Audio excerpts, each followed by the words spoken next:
So let's get things started, and we'll get them going. So see if the recording's begun. Welcome to Great Plains Division Leadership Academy number 9. My name's Nick Matlack, and I am fired up to be with you guys for the next couple of hours. We have a lightning round of an agenda, and it's going to be a lot of fun. We're going to review calendar a little bit. We're going to do a little bit of recognition, a little bit of personal growth, and then we're going to dive in. We have Patricia James Breton. I just call her Patty Breton because she is my original promoting district manager, and she's going to be here talking on behalf of Rising Stock about financial mishaps and some really, really good content. So we can look forward to that. And then in addition to that, we also are going to be reviewing our summer goals, breaking things down, looking at numbers and how the numbers play out, and it's going to be a lot of fun. So thank you for being with us today, and let's dive right in. First off, I want to say Cutco is hot, and man, there's a lot of different seasons to be selling Cutco, but right now is one of the best.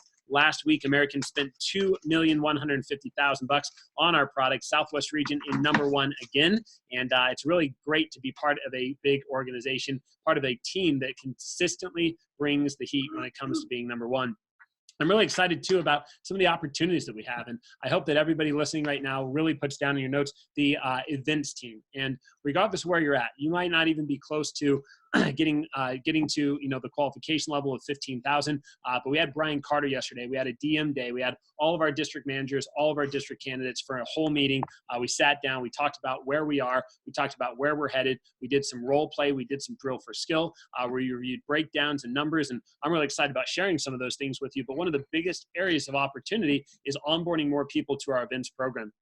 We have so many incredible events that cost $20, $40, $60 for a day or a weekend, and you can go and sell a couple grand at, right? And that's awesome. And you make great money, and we get Cutco in the community. More and more people start to see it, and that just makes it easier to continue to sell Cutco. So our #1 mission as a division is getting the brand of Cutco into the community more, right? Throughout Oklahoma and Northwest Arkansas, we have about 4.5 million people when it comes to population, right? And that is a ton of freaking people, and a lot of them still don't know what Cutco is, right? And it's always that question for new reps often is, well, what happens when everybody starts to learn what Cutco is and they've heard of it before? Well, we are so far away from that happening. I want you guys to consider that. When's the last time you actually, had made a phone session where everybody who answered said, oh, Cutco, I know what that is? Right? Never. When's the last time you talk to a family member where it's like, oh, everybody I know owns Cutco, right? Like very rarely. Does that make sense? And only if one of their sons or daughters sold and they probably hit up the whole family, right? So there's so many people out there that we need to continue to ship to and produce, and we really have an awesome opportunity for that. By the way, our show team right now, if you want to write down something, is up 20% over their best year ever last year. And just to be clear, last year, like I said, was their best year ever. So not a bad start to the year. It continues to build and grow. And for those of you who are local, those of you who are branch managers, we need you to really step in, onboard yourself into this program. So everybody needs to know that near the end of March or sometime in early April, we will be having an events training. It will be on the weekend. It will be done by Brian Carter coming up from Dallas. You've got to be at 15,000 to train, 20,000 to actually work, right? But 15,000 to train and to train at the booth. We've got a laundry list of people that right now that are on that list that we're excited about onboarding. But if you know any of them or you're one of those people, make sure you look out for that announcement, right? We'll give you a couple of weeks notice. It'll be on a Saturday or Sunday so we can fit it around school. So just wanted to bring that up as well. All right. Next thing I want you all to write down is triple threat. How are you doing on triple threat, right? We're 9 weeks away from the summer, which means at this point, we're 8 weeks into the campaign. That being said, we're at a halfway mark. So triple threat is all about selling 10K for the campaign, right? What are you doing to prioritize that? In addition, it's about booking 50 PRs, right? So if you don't even know what your number's at, right? That's a problem and a challenge. I was talking to Jessica and I was like, hey, so what's the goal for the campaign? She's like 10K. I was like, cool, where are you at? And she's like, right? And I was like, okay, well, let's work on that, right? And then, of course, the third and final thing after booking your 50 is getting 3 of your friends on the team. And by the way, 3 of your friends on the team, everybody that I know already knows I work here. They don't want it. No, that's not true. And you're always making new friends. You're always meeting new people at parties, right? So they don't have to be 3 friends, but how do you personally instruct somebody that you talk to, right? Whether it's in a class or maybe it's somebody new that you met, maybe it's one of your friends' friends, right? I don't know, but somehow they find out that the job through you, they become part of your team, and you're eligible to compete for the team building scholarship, right? You're eligible, just so you know, you're all in the Silver Cup race right now. And it's anybody's race because we have a team builder Silver Cup now, don't we? We have an AM team builder Silver Cup now. So we need to bring some definite direction to this, right? And prioritize it at a very high level as soon as we possibly can. So with the next 10 minutes, I wanted to share my screen.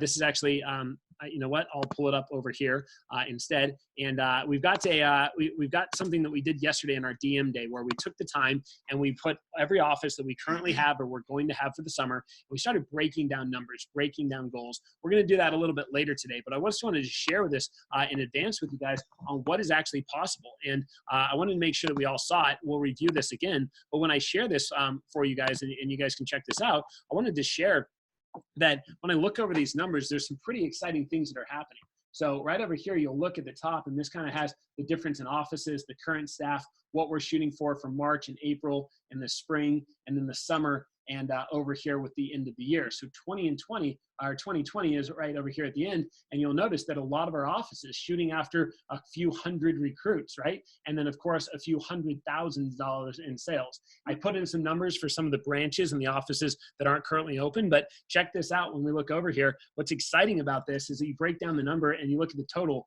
This is 1,450 people and 2.5 million in new business sales, 1.3 million in FSM, and 3.8 million total. Now, as you know, we're on a 3-year initiative right now, trying to go from 2 million last year, right, to 3 million in 2020, 4 million in 2021, and 5 million in 2022. And so when I look at this, this would more than blow that out of the water. What I want everybody to really key in on is this. When we look over here, where does most of the business come from? It comes from the summer campaign, right?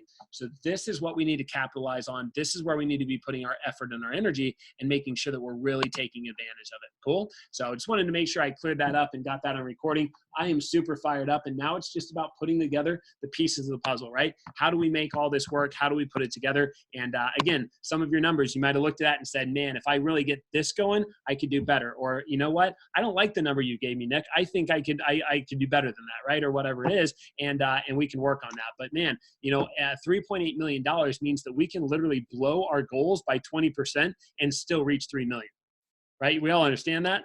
Pretty exciting, right? So just wanted to make sure I got that out there as well.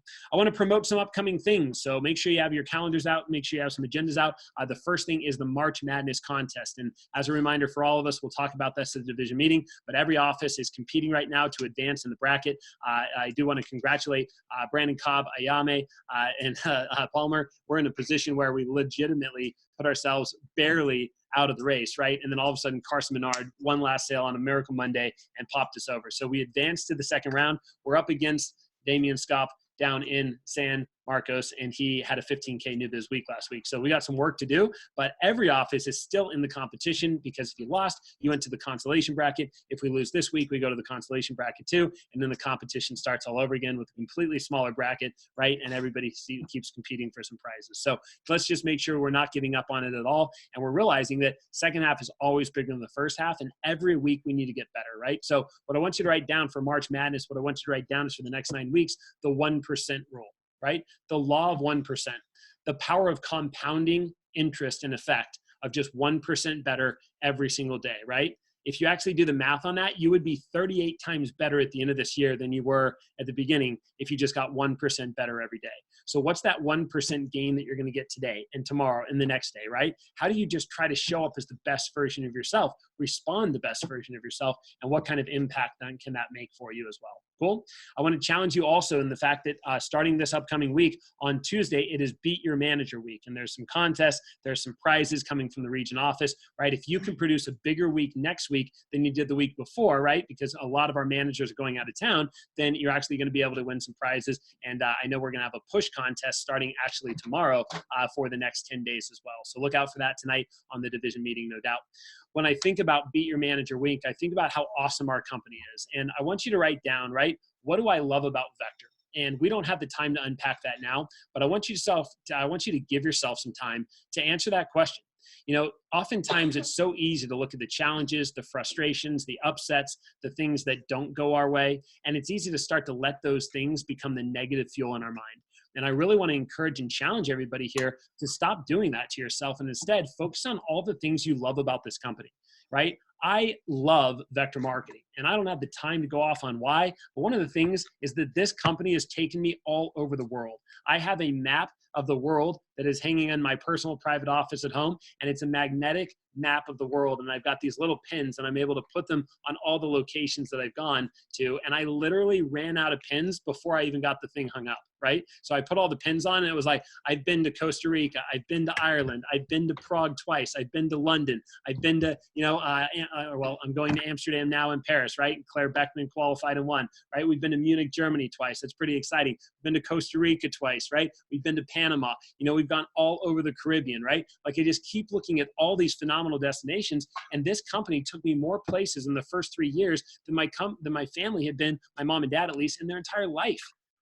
Right? That's crazy to me. I love the vector travel. I love the vector culture. And what's neat is that everybody can win. Right now, a lot of the FSMs and CSPs in our company are off in Dominican Republic right now at an all-inclusive resort, having a great time. Check out the Knife Life group me. If you're friends with them on Snapchat, it's phenomenal. But they are doing some really fun travel, right? And what's exciting is that next week is the manager trip.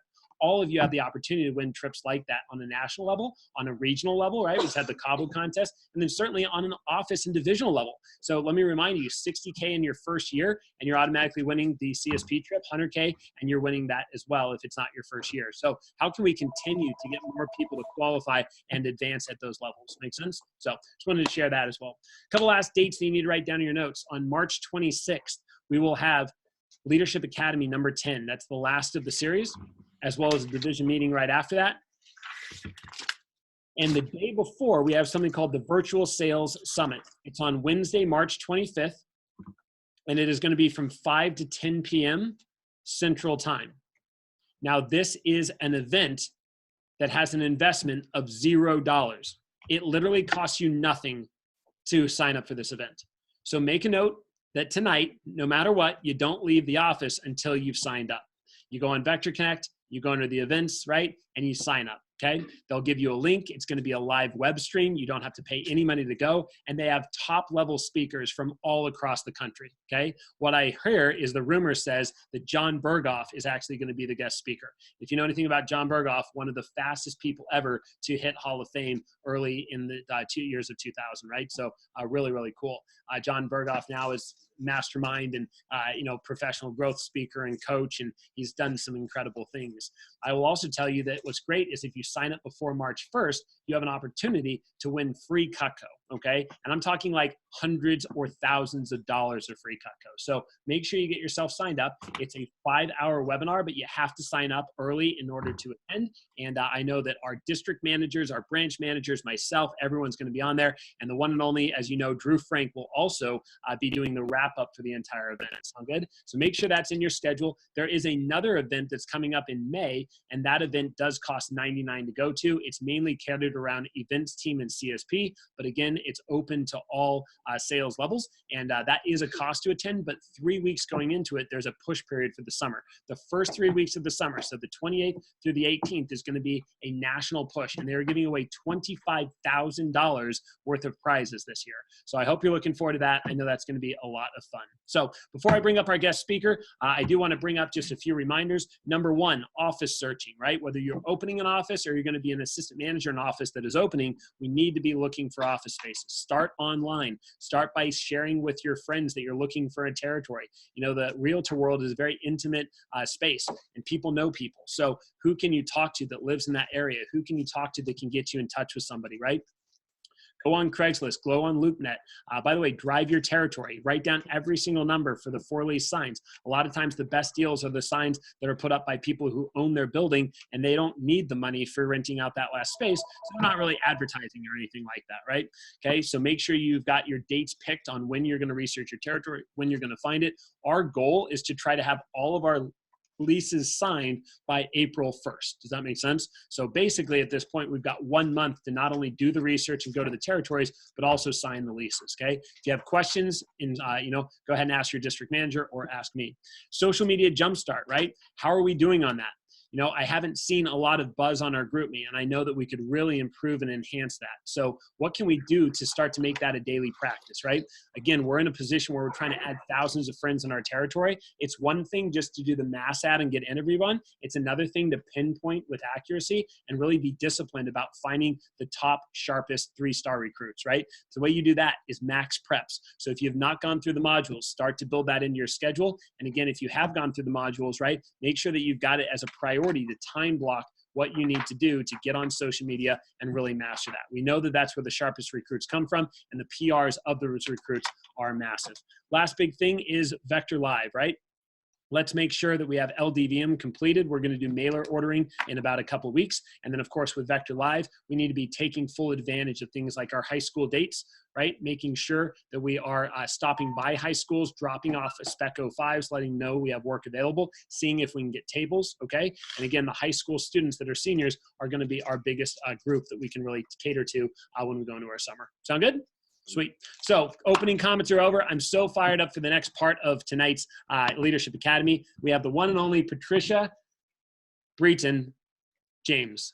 And I can't not say Patty Breton because we're like best friends, and I learned so much from Patty or Patricia James. She now is a mother, and it is so awesome to see everything that she's done, how much she's grown, how far she's come. She has been my rock my entire career. I can tell you that. When I was opening up a district, I was going through a lot, graduating, and the whole process of that, my original district manager that recruited me, he had actually left the business, and not in a very good way. And so when Patty came down to Albuquerque, she was my district manager. And for a year, I worked under her, and we were able to break some national records together. When I opened up, I had breakfast with her every Thursday morning for an entire 3 years before I moved up to Denver. And I know for a fact that my initial immediate success of $400,000 in my first 8 months as a DM, and then back-to-back $500,000+ years had a lot to do with just trying to compete on her level, right? Just learning from her. And there were times where I didn't want to do it anymore, and I broke down, right? I've cried with Patty. Patty's cried with me, right? We're very intimate and close. And now it's so exciting to see where she's gotten to. She now is basically the executive assistant is what I'll call her title for the Rocky Mountain division, the #1 division in the company.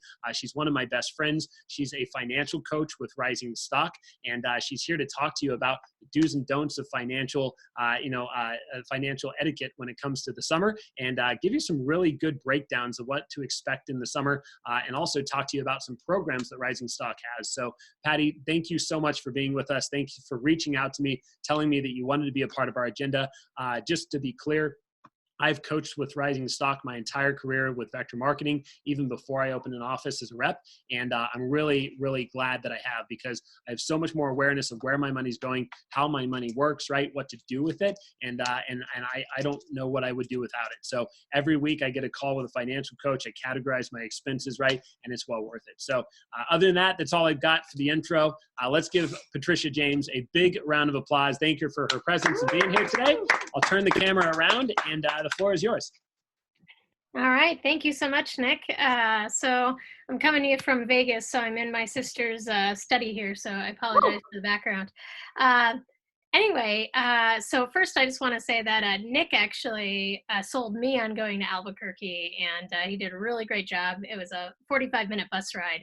And I want to thank him so much for selling me on that, because that's where I was able to really spread my wings as a DM and learn a lot of the really cool things that I learned as being a DM. But I just want to say that you guys are really lucky to have Nick. I just do. Hold on, Patty.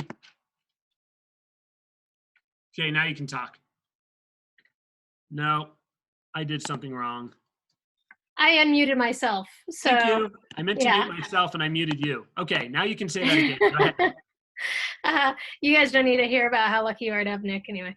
But you're really lucky to have Nick as a DVM. I know how much he really cares about the individual success of each of his people, and he takes it personally. So if he reaches out to you and he he's really great at pushing people from what I've seen working with him all these years. So if he's pushing you, that's a really good sign because it means that he really cares and believes in you. If you don't hear from him, that's a bad sign because that means he gave up on you. So I'm pretty sure every single person who's watching this is going to get many calls or texts from Nick, and sometimes I know that. Because he pushes people, sometimes you probably don't like him as much because you're like, oh man. But if you continue on the track, he's going to turn you into a superstar. So anyway, with that being said, I have a PowerPoint for you all, and I'm going to move at a pretty quick pace. So I'm not sure what the audience is here, but this is primarily for branches and new districts. So if you're an assistant manager, and you're listening to this, this is primarily for if and when you decide to go district or run an office. So it's essentially financial pitfalls and pots of gold. But if you're an assistant manager listening to this, then this is really good too, because this will allow you to help your district manager profit more. So I've coached a lot of new offices, and I'm going to share with you some of the mistakes that they make, especially their first summer, that can save them a lot more money and in turn save you. So the agenda today, I'm going to cover some bonehead money moves. We're going to talk about startup funds and how those are allocated. We'll review withholdings. We're going to talk about sample kit mastery because that is a leaky part of your profitability, or can be. How to be a base pay boss. And then I'm going to describe the rising stock service. And if we have time, we'll do some key takeaways and some Q&A. We'll see how we're doing on time. So let's dive right in here. So one of the things, I'm actually going to send Nick an email right now. I have it all typed up. I just need to send it to you. So Nick, I'm sending you an email. And it is basically going to have a handout that has bonehead money moves, basically the financial do's and don'ts. And I'm not going to cover the entire handout because you can read that on your own, but I am going to just cover a few that are really important. So if you're a branch or district, I'd highly recommend reviewing that entire thing. So Nick, if you could just forward that, that would be awesome. So a couple of do's and don'ts. So first, this summer, I would try to pay very rarely in full for anything. You're going to be able to, as a manager, you get a discount on Cutco. It's a substantial discount, and so you could be able to order that through Rollo. So when you become a manager, Rollo will have many other options other than just customer or catalog customer. It's also going to have literature order and promotional order. And promotional orders where you can order Cutco at a discounted price. So this is how you can buy Cutco at a third and be able to, negotiate, let's say, a month of rent for Cutco, and you'd be able to save a good amount of money just by doing that. So make sure to take advantage of that. The next thing I'm going to ask you all to do is at some point, and I know Nick's going to give you guys schedules for the summer of what you should follow, and he probably will already have this in here, but one of the things that I'm going to highly recommend is that you put in something called an admin hour. So an admin hour is essentially where you cover all of your office supplies, you cover sample kits, base pay, all the things that you need to do administratively, because a lot of times when things get really busy, that's the thing that will fall to the wayside. And the problem with that is if you have 10 people in front of you and you go to look at your blue books and you only have 2, then you're going to have to pay for red or blue shipping, which can be really expensive. I actually was coaching one district manager this past summer who had to pay for, I think it was next day shipping for a box of blue books. And the box of blue books, I believe, is $100 or 120, and the shipping was 70. So they almost paid as much for the product in shipping as they did for the actual product. So if you just plan ahead of time, it definitely makes things a lot easier. Next is don't get in the habit of taking reps and assistant managers out. If the goal is to develop them, just spend time with them, and you can do that without having to spend $20 or $30 per person. One of the big things is, I know we're in the business of changing lives by selling knives, and there's going to be some people this summer who ask you, because you're the most successful person they know, they're going to ask you to co-sign on a lease or a car, a contract of some sort, because they're close to you, they know that you're successful, but just don't. One of the things that I would always say to reps or somebody who would ask me for that, I would just say, I have a strong policy. I only help family out with this. However, I'm willing to help you brainstorm and think of other people and role play with you on how to ask them. Many times they're just nervous about asking other family members, but for your financial security, please do not do that. Next is, do really get good at learning and promoting the numerous contests Vector already supports. I see a lot of managers come up with random contests, but they're not even fully utilizing what Vector has. If I was a DM again, I would make sure that I had on my desk a list of all the different contests that the company already has, so that way I could remember to promote it. These would be things like All American, the Team Builder scholarship, the newsletter. I mean, even promotions, I feel like, are under promoted. So like, hey, you're almost to 6,000, you're almost an advisor of a multi-million-dollar marketing corporation. That's really exciting, Even just promoting the team meeting and being recognized in front of the team is a really big promotion that you don't need to be coming up with your own contests. Now, if you do decide to have additional contests, one of the things I'm going to suggest is that you do it in a time where your emotions are not high. Something I learned from John Berghoff, who Nick was just mentioning, is one of the really important things I learned from him is that when your emotions are high, your intelligence is low. Okay, so like if you're in the middle of a team meeting and you're super fired up and you all of a sudden think like, oh, it would be great to come up with a contest or this. It would be great to come up with a contest this weekend. While you're all amped up, do not make up a contest on the spot, because it will probably be something that will be like, if anybody who sells something will get a homemaker plus 8, like it will be something silly that will cost you a lot of money. So whenever your emotions are low, that's when you want to make decisions like that. So if I was in that case where I'm like, oh, I need to promote a contest, I'd be like, hey, team, tomorrow morning when you call in for PDI, I'm going to have a sick contest for you. And then at the end of the team meeting, I would call your DM, or I'd talk to Nick and talk to them about a contest you could have for them. Do pack lunches. One of the biggest wastes of money that I see in most branches and districts is going out to eat. And most people do not think that they spend a whole lot going out to eat, but when they look at their profit and loss statement, they say, holy moly, how did I spend $600 this month on going out to eat? And it gets pretty crazy. So please pack lunches, because you'll save a lot of your profits that way. Don't view your paycheck as spendable. So as a BM or a district manager, you're going to get paid off of every single rep that sells something in your office. So I was reviewing a commission statement with somebody the other day, and this branch manager that we were reviewing, she got paid $3,600 off of the commissions. However, you also will have charges, and these will be different charges, like if somebody has a sample kit longer for 3 weeks, that will be a charge, or base pay, or the company trips Nick was talking about. When you qualify, you pay only 50%, and the company pays the other 50%. So what the company does is they charge you like $50 a week or $25 a week. So it's not really anything big. But when you qualify, your 50% is already paid. You can't qualify than 100%, and then you get any money back.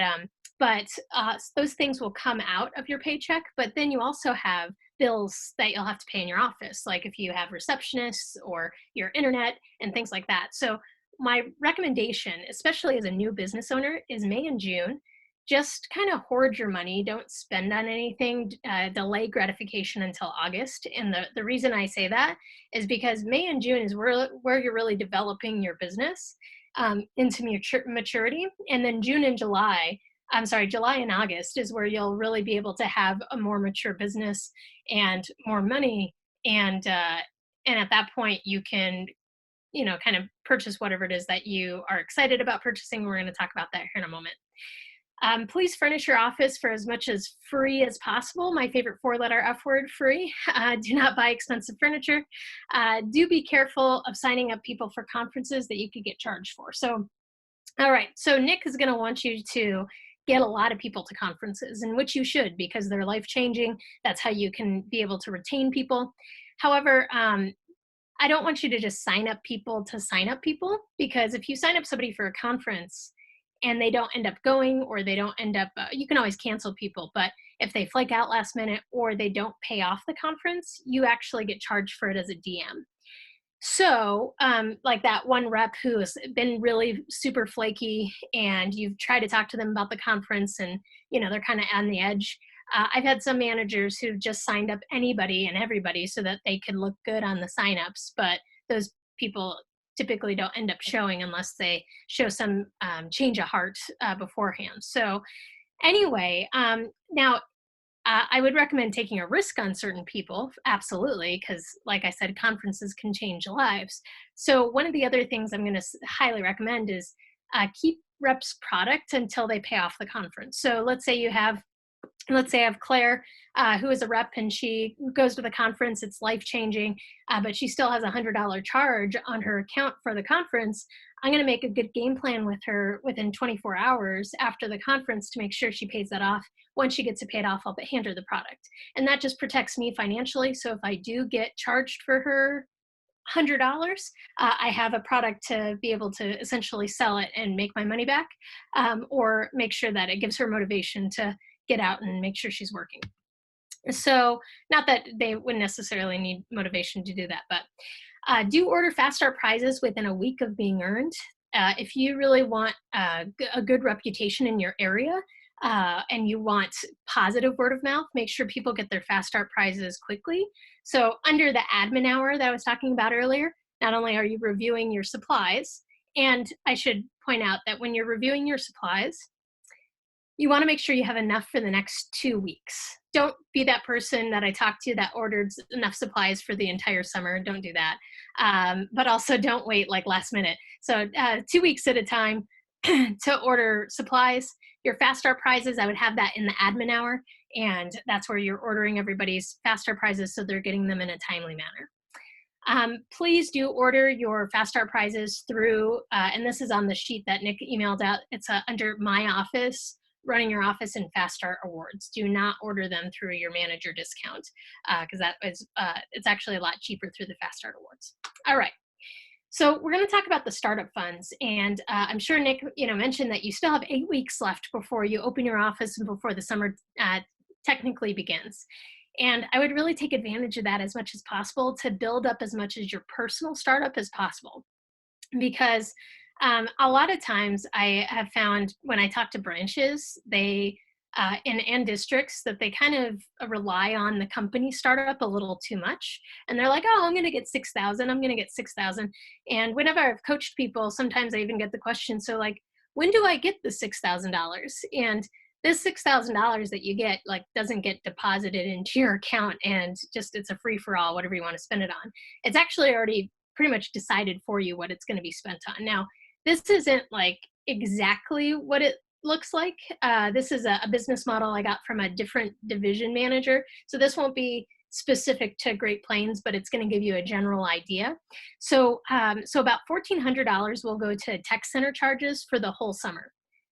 By the way, to put that in perspective, like back in the day when I ran an office, I would spend like 10 grand a summer, 10 to $20,000 a summer on receptionists.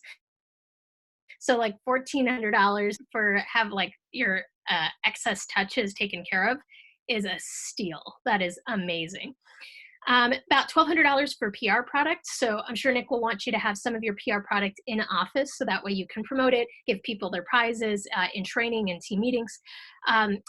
Part of it is baked in for your office rent. So the problem about this, though, and I just want you to have this in your mind, is whenever you sign your lease, usually you have to write a check for the first month rent or deposit or whatever.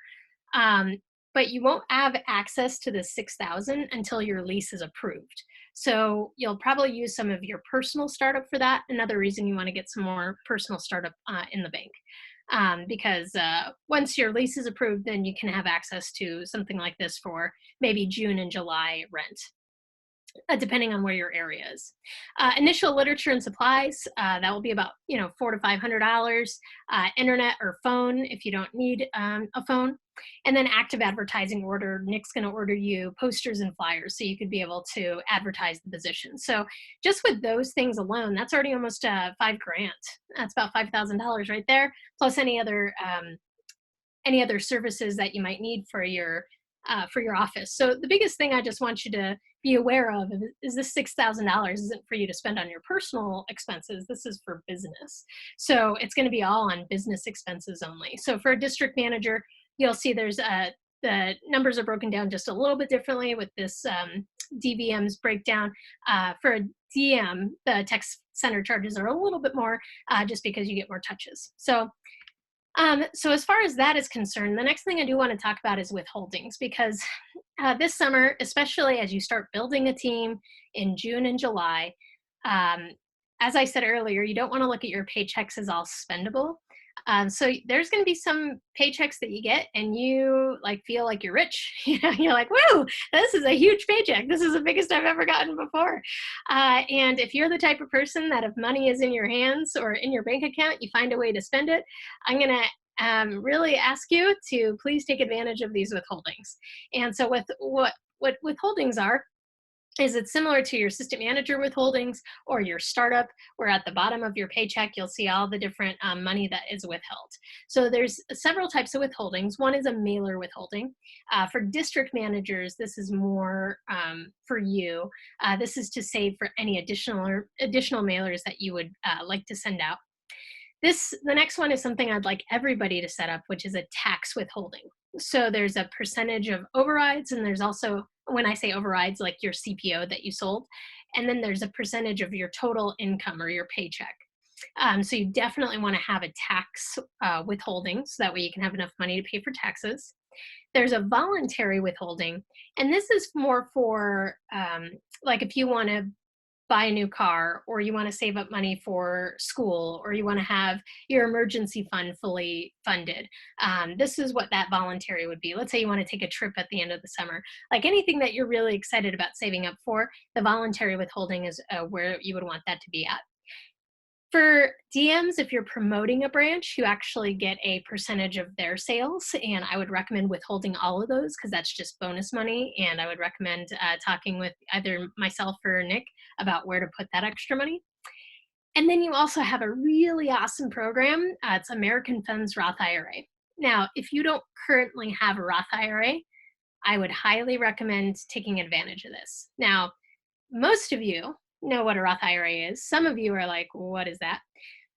So let me just give you the skinny real fast. So the Roth IRA, it is a retirement account that will really benefit you the sooner that you start it, because what ends up happening is, well, first off, you can put any amount of, you could put as little as, $100 in this Roth IRA, but the max that you could put into a Roth IRA is $6,000 a year.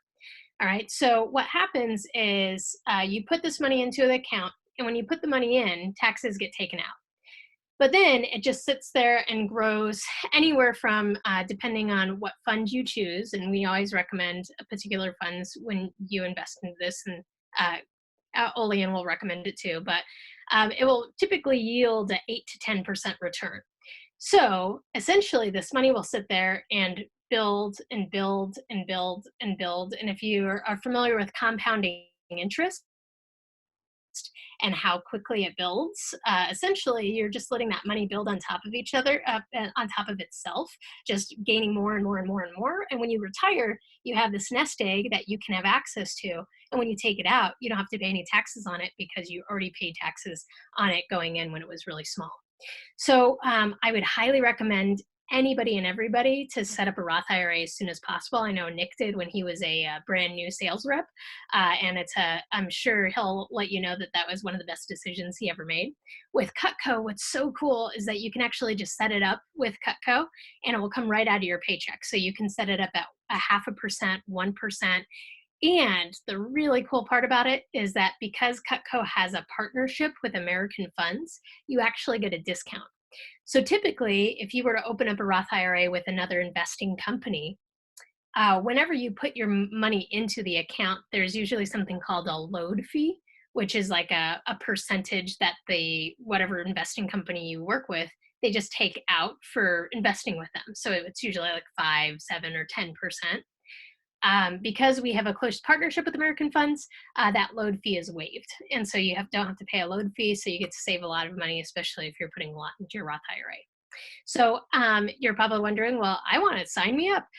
You actually just email Stephanie Stevens in Olean, and Nick can go ahead and give you her email address when you follow up with him. It's sstevens, and it looks like Stephens at cutco.com, and you can just email her and say, I want to set up a Roth IRA, and then she can help you out with that. So as far as percentages, mailers for DMs, I'd recommend 1 to 2%, so you can have the option of being able to send out more mailers. Tax percentage, I would recommend a total tax, and again, that total tax is based off of like what your paycheck is. I would recommend 5 to 10%. And what's nice about all of these is you can change them anytime that you want. So if you're killing it and you're not only hitting your goals, but you're exceeding them, I would highly recommend increasing your total tax in the middle of the summer just to ensure that you have enough money to pay taxes. Your voluntary, I would recommend 1 to 2%. If you want to be really aggressive in saving, I'd suggest 3%. And again, that would be kind of if you're doing really well, I'd move it up to 3%. And then for American Funds, I'd recommend anywhere from 0.5% to 2%. So where do you sign up for all of these? At Kickoff Conference, which I'll see you there because I'm going to your kickoff. You actually will get a form to fill out, or Nick will send out an email. And if you have any questions, you can most certainly pull me aside and ask me, or ask Nick or your DM. All right, so let's talk about sample kits. So every single summer, I get to coach new managers and even veteran managers. And the individuals who do a really great job with their sample kits, they're very happy because they save a lot of their money. The individuals who don't really pay attention to this are very sad because they lose profits because they're just not paying attention to it. So I have a couple of keys for you. But the biggest thing I just want you to think about is I want you to systematize predictable functions. Ron Carson once said, systematize the predictable so you can humanize the unpredictable. And sample kits, they're predictable. We know we're going to loan them out. We know people are going to check them back in. And we also know that some people are just going to fall off the map and we're going to need them to get them back. So I want to make sure you have a system in place. So here's a couple of keys for having the system. Because I don't want the sample kit bull to ride you, okay?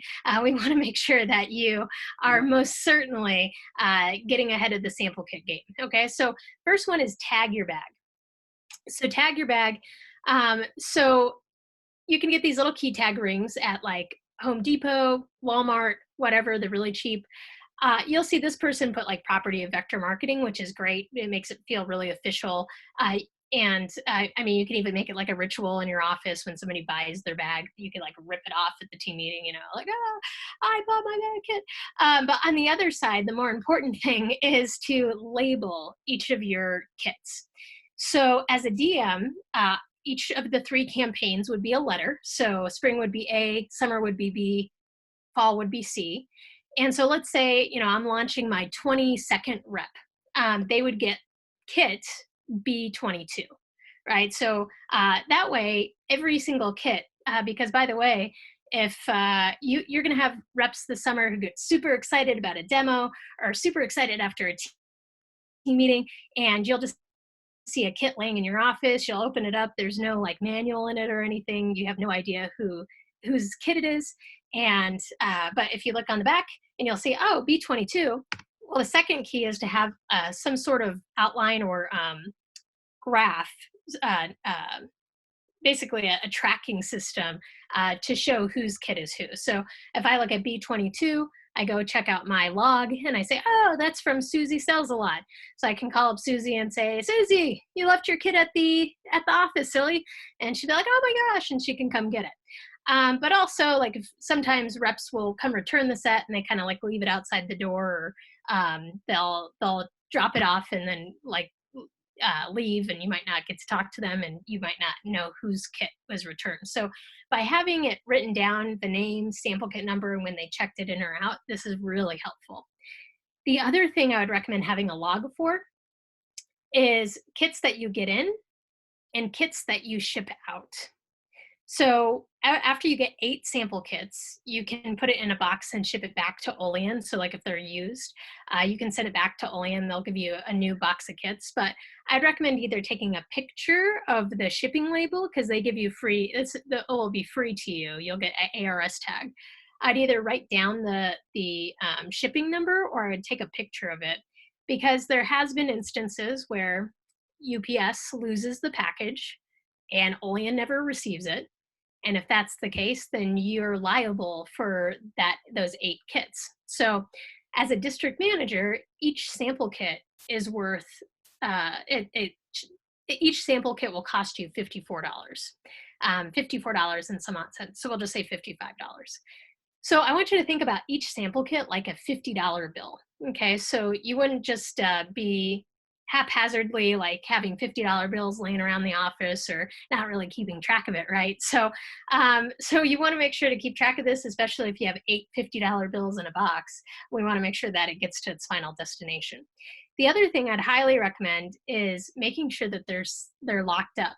Again, just like you would have like money in a bank or money in some place that's safe, you wouldn't just have it laying around. Same with your sample kits. So if you do not have like a closet, a locking closet in your office, I'd recommend getting a sample kit cabinet. So this is Nick's right here. Thank you so much for the picture, Nick.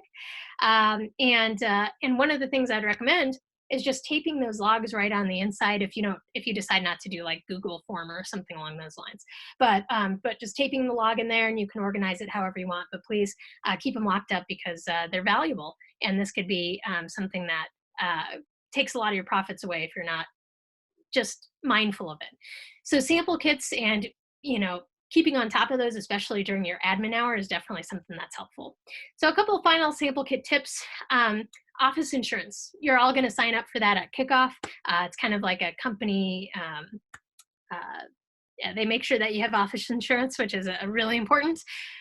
Use the sample kit log, have your kits locked up.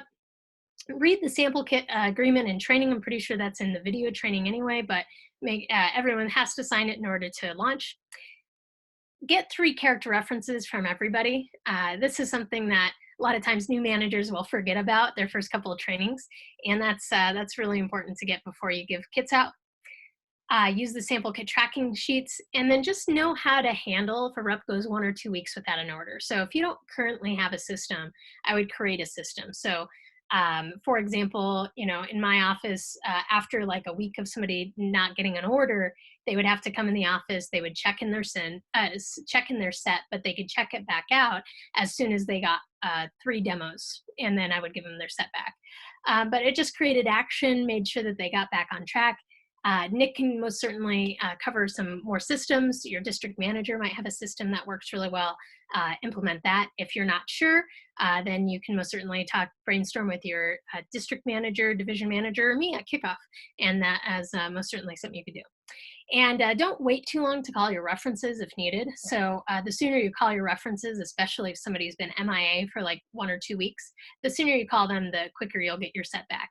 The longer you go without calling the references, the harder it will be. So those are about sample kits. The next leaky part of profitability is base pay.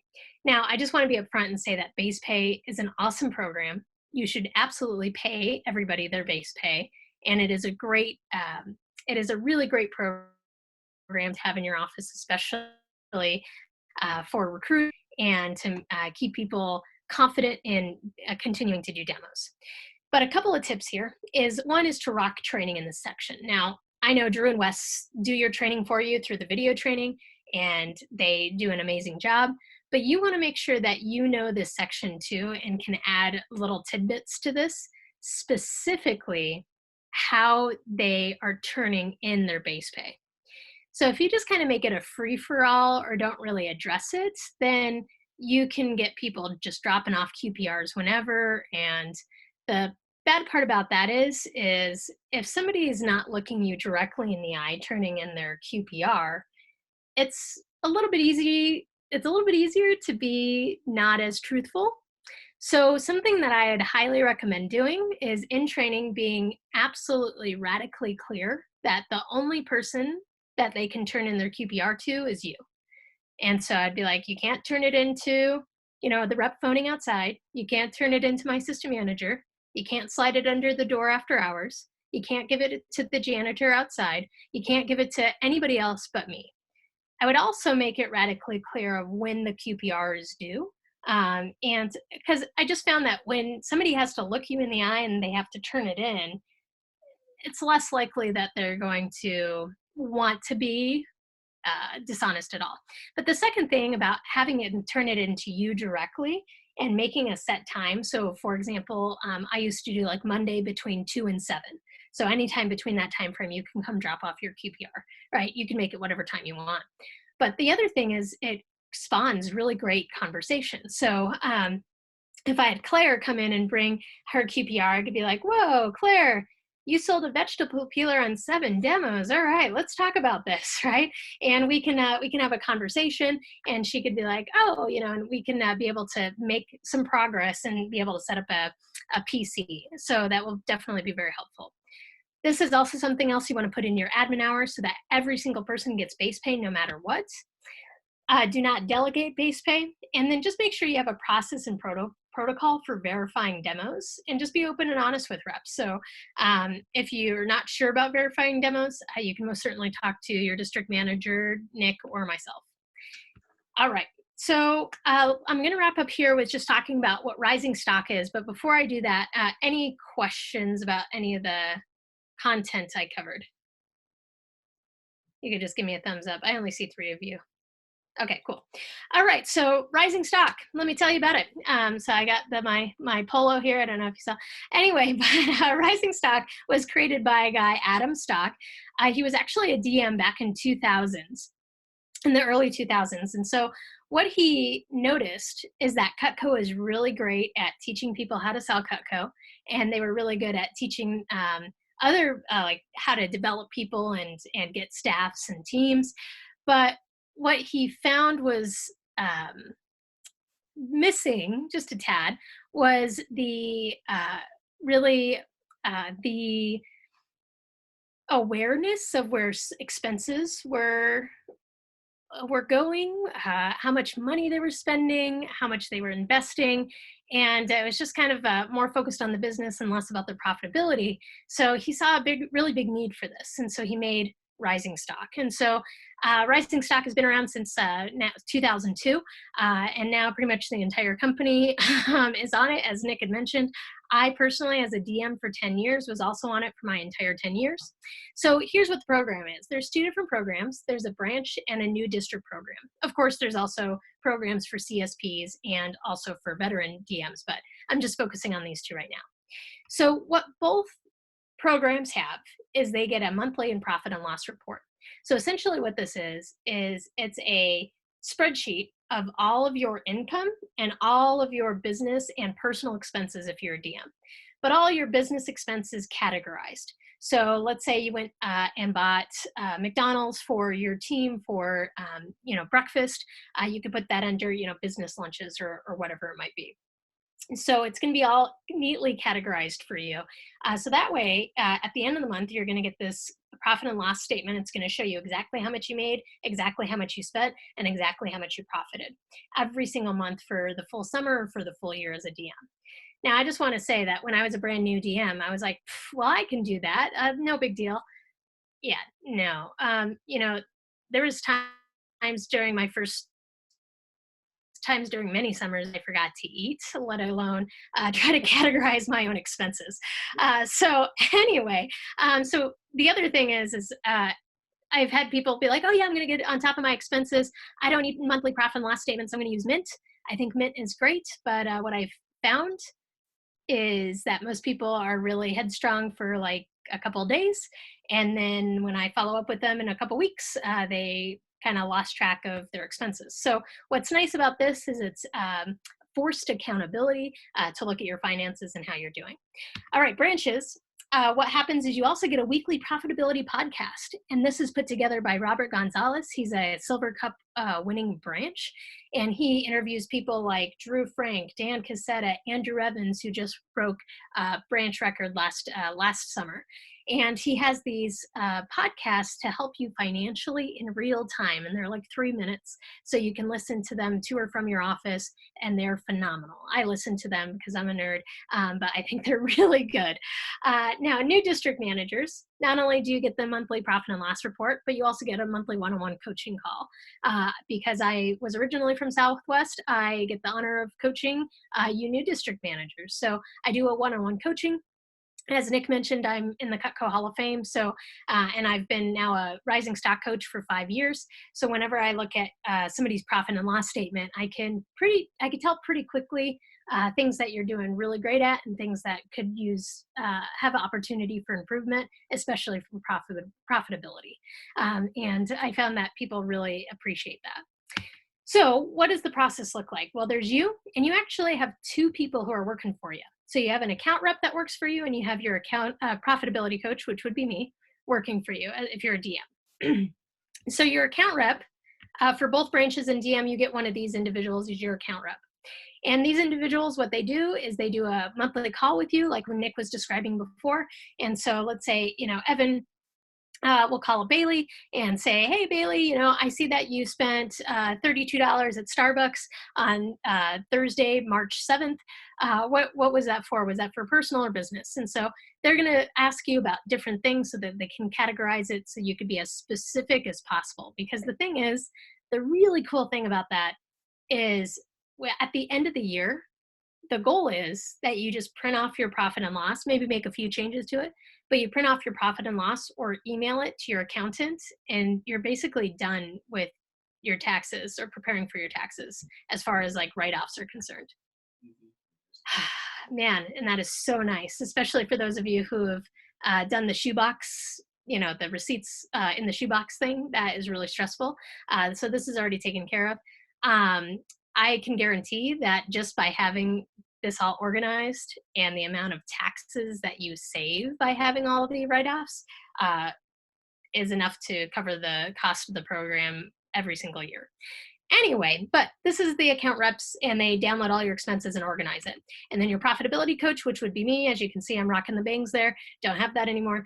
Anyway, I would be the person who would be chatting with you, talking to you about your profit and loss and saying, hey, this is your sample kits are a little out of control. Let's get that taken care of. Let me give you a couple of tips that you heard from me in February. So, all right. So anyway, so then I would be able to talk with you and help you out with that. So what does the process look like?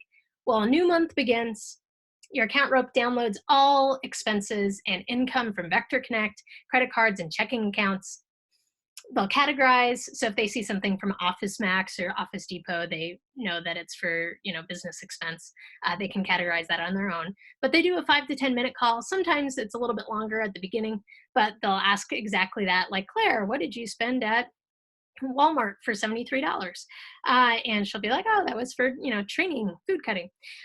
So account rep completes the report. And then if you're a DM, they send you the coaching call. They send it to your coach, which would be me, and then also to you. And we do a coaching call together. So that's how the rising stock process works. So the next question I get is, well, how much is the program? Well, let me tell you that if you Google for small businesses, if you Google how much like an accountant or a bookkeeping person would cost a small business, it's upwards of 40 grand a year. And I'm happy to tell you that it's not $40,000 a year. It's not even as much as Wischtoff's price of, it's actually for branches, it's normally, I have to use my manual here. It's normally $436 for the whole summer, but because you have Nick as your DVM, and because him and I are really great friends, you actually get a discount. So it's only $396 as a first call special today. Now, what's really cool though, branches, is that Nick has it worked out. So it's just going to come right out of your startup. So how you can sign up for that is by going on here. You'll see it says tinyurl.com/RS for Rising Stock Summer 2020. So when you go on here, you're going to sign up. And the first page, it's going to ask for a password. And the password is a little trivia for you. The year that Cutco started, which is 1949. Yes. So 1949. DMs, what is the cost? It's $159 a month. You can get a discount if you pay for your first 8 months in full. But if you decide to just pay monthly, it's $159 a month. But for you, as a first call special, you get your first coaching call with me essentially as soon as you sign up. Now for DMs, some of you might be wondering, well, when is my first charge? Branches, you don't have to worry about your first charge because it's taken out of your startup, because Nick is going to have that covered for you. He's going to take it out of your startup for you. For DMs, your first charge actually doesn't get taken out until June. So by that point, we want to make sure that you got your business moving.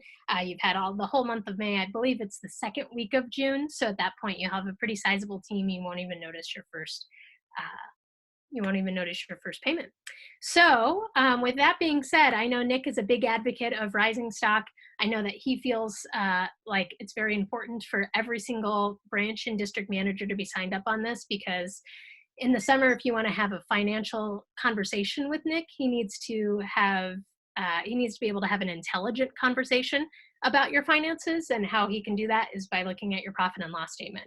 He can't just be talking to you about numbers that you think you're spending, because we all think we're better than we really are about certain things. And the reason I know that is because I coach managers who are like, oh, I only spent $100 on dining out this month. And when we look at their P&L, it's like 400. So anyway, there's a lot of things there. So I'm going to give you guys a chance to sign up. I will be following up with Nick because this will go in a Google form. Everything is secure. Nick, do you have any other thoughts, comments? I went lightning fast to make sure I stayed within my 45 minutes. I don't know if I'm still. Yeah, you're unmuted. I can hear you. Cool. No, I think, I mean, I'm just hearing comments right now in the background, like, that was freaking awesome, or, oh my gosh, I needed to hear that. Thank you so much. I really like it. I just want to encourage everybody to really take ownership of the next 9 weeks, and understand that everything that Patricia's just discussed, you should be practicing and getting hands-on experience with. So if you haven't actually done the process of ordering fast start prizes, like, ask your manager if you can do that. Or if you haven't entered base pay before, make sure you ask your manager to do that, right? Actually get real world experience doing those things, managing sample kits. I think all of our district offices could probably use a bit of a cleanup segment in their sample kit program, right? And an upgrade, for instance. So just phenomenal stuff. Thank you so much. And I'm really excited about having you on our team. And Patty's so good at making bringing light to things that you need to be aware of, but doing it in a fun and an enjoyable way. I think that oftentimes, I know for myself, like when I think about money, and especially when it's not going the way that I want, I get really disrupted in my head and really annoyed and upset. And every time I talk to Patty, when it's something that has to do with money, she always just gets me smiling and laughing and feeling a lot better about it. So take advantage. We're so lucky to have her, and it's not something that every division gets, no doubt. So we by far have the best Rising Stock coach, and no doubt the best program. So thank you so much, Patty. Does anybody else have any other questions? Sorry to interrupt. Oh no, you're good. I appreciate you. Thank you so much. So I'm going to send you, Nick, I'm going to send that link, unless you want me to just post it in the Great Plains. Okay, I'll just text it to you. Both works, and all of our branches are in the Great Plains Division GroupMe as well. So if you do a little promo of it for the ones who couldn't make it today, that'll be good accountability for them as well. Perfect. Wonderful. Well, then I hope to see you all again on another future Leadership Academy call or summer call at some point.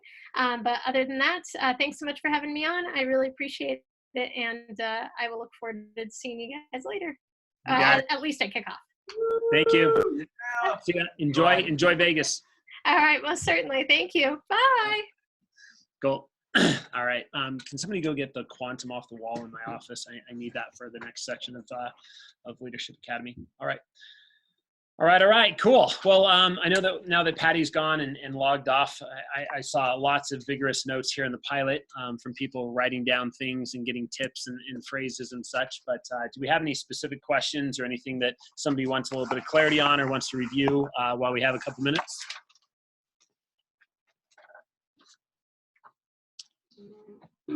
No? Yes. Yes. Okay, go ahead. Can we, or now or later in the group, we can give us Stephanie Stevens' email so that we can Yeah, set so up S episodes. Stevens Oh. is the email, and we can put it in the group me for sure.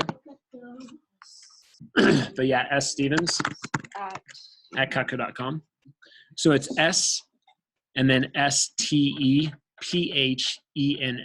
at cutco.com. So SSTEPHENS at cutco.com. So, yep, good question. Others? She's amazing. All the finances, taxes are super easy this year for everything. All I had to do is calculate my miles and send it over, and haven't really had to do anything else. So Cool. Yeah, it helps a lot. Super valuable, super worth it, right? Yeah. Yep, you get the rising stock document, you send it over, and they pretty much know it all. So yeah, really cool. Good. I do want to review just a couple of withholdings, right? Many of us will be spending some extra money on mailers. So a 1% withholding's wise for that. Also, district managers, I encourage a 1% withholding year round for mailers. So that way you have extra money saved before the next summer going in. This is the first year I've been doing that, and it's really paid off well for me. You'd be amazed at how quickly 1% can add up. When it comes to your total tax, let me just save you from yourself. Early on as a district manager, I did not do total tax withholding, or if I did it, then I would release it to me when I needed money. But you realize that it doesn't matter, money's money, and you're going to owe it like no matter what. So realize that you need to look at that and understand that your total tax withholding, A, should be at 10% year round no matter what. You should start that right now. Don't wait until you open up, right? And B, once you have that total tax, even if you are broke, right, you should just pretend the money doesn't exist, right? Because at this point, that 10% is such a vital number that helps you in a really healthy, in a really good way. And when we say 10%, we don't mean 10% of your 50, right? Or whatever, it's 10% of your earnings after expenses and things like that. So if your paycheck was $100 after expenses, right? Well, you'd be saving $10 off of that and get 90 instead. Make sense? So it's not as large as it sounds. Now the 1% is actually 1% of whatever pay percentage you get. So the percentage is a little bit different, but we wanted to cover that too. Cool. And then of course, always having a voluntary. I've talked about it before, like every Friday when your commission account hits, you should always have some sort of automatic withdrawal that goes into a money market or something, right? And what I love is I've just been doing 1% or more towards my money market with American funds. And that just automatically happens. And the cool thing is, for those of you who've had some negative balances before, when that 1% is going 2 times a month, the company takes that 1% and deposits it directly into your American funds account, right? So what's neat is it's out of sight, out of mind. There's been a couple of times where I'm like, gosh, I need some money or something. And I'll just remember I've got an American funds account. I immediately go there, log into it. And it's like, oh, my money market's got $1,000, right? I didn't even know, so it feels really good, or a few thousand, depending on who you are, right? So it's pretty cool to see, and highly recommend that. So very good. But yes, highly recommend. It's required, mandatory in our division. And if you are in a position where you're like, you know what, I really don't need that. I feel like my family can do it better on their own or something like that. That's fine, but I want to know who you are getting a P&L from, because if you don't have somebody managing your profit and loss report, you're going to be in real big trouble later on. Sound good? So, and I haven't found any that are better or understand our program better than Rising Stock for sure. Cool? Any last minute questions on that? All right. Well, let's dive into some summer freaking goals. What do you think? Yes? So this is when I really start to get excited. And I remember when I first was planning for my branch and my district and looking at numbers, and it's really easy to want to have this big head, right? And we want to look at it and say, man, I want to get to a phenomenal spot, right? I want to do this, I want to do that, and it's really good to think big. But at the same time, big thinking needs to be backed up with specific actions, right? And so as we go through this, I want you to really not just say, what numbers do I want to get? But I want you to say, what are the things that I'm going to do that justify getting those numbers, right? Like, again, anything is possible. I remember on the key staff meeting recently, I was talking about what's your time worth, right? Some of you were like $20 an hour, $50 an hour. And then I was like, hey, how about Curtis Jacus, who said $500 an hour? And that was back before he was even shipping, 300 or 400 a year, right? So think about this, right? You've got to look at yourself, and you look at your business, and you've got to say, hey, what are the things that are going to generate these bigger numbers? If it's possible to get a $500 PPR, then it's also possible to get a $2,000 PPR or a $3,000 PPR, right? So we're going to start with that metric right now. And I want you to put down in your notes the metric, something called PPR. Now, what PPR stands for? PPR stands for productivity per rep. So basically what it means is on average, with every rep you launch, the reps that go out there and quit 2 days later that don't like the job and mom and dad said they can't, right? If they get launched with a sample kit, they count as a recruit. Make sense? This also includes the reps who make their first sale, their first set sale, and then end up piddling out. This includes the reps that hit their first promo, their first weekend, and maybe 3K in their fast start. And this includes reps that end up having 6 and 10K fast starts, go on to win, scholarships and sell 20, 30, 40 grand in the summer. Sound good? So what PPR stands for is productivity per rep. So in other words, it's the average amount of CPO that is going to be generated, right, per rep that you launch. So how do you calculate that? Well, you basically take your total amount, right, of sales from new recruits and divide that by your recruits, okay? Here's what I would recommend doing. I would recommend understanding something called the doubling metric. We're not going to go into too much depth with all the metrics, but from Drew Frank, we've noticed a trend, we've noticed a pattern. None of this is promised. You got to do the work, but typically what a representative sells in their very first weekend, and I want you to use yourself as an example here, okay? What they sell in their first weekend, all right, if you double that, that's typically what they'll sell in their whole fast start, okay? So that's the first double. The second double is take what they sell in their fast start or their first 10 days and double that again, and that's typically what they're gonna get to in that campaign. I'm not gonna say career because if they stick around longer than the campaign, right, they'll probably be developed, get plugged into programs and continue to build, right? But I want you to consider that for yourself, okay? Now, it doesn't always work, right? For myself, I sold just over $1,000 my first weekend, and then I had a 12K fast start. So the math doesn't work there. What's interesting is my 12K fast start then got me to 19K for that campaign. So again, it doesn't always work, but in many cases, it does.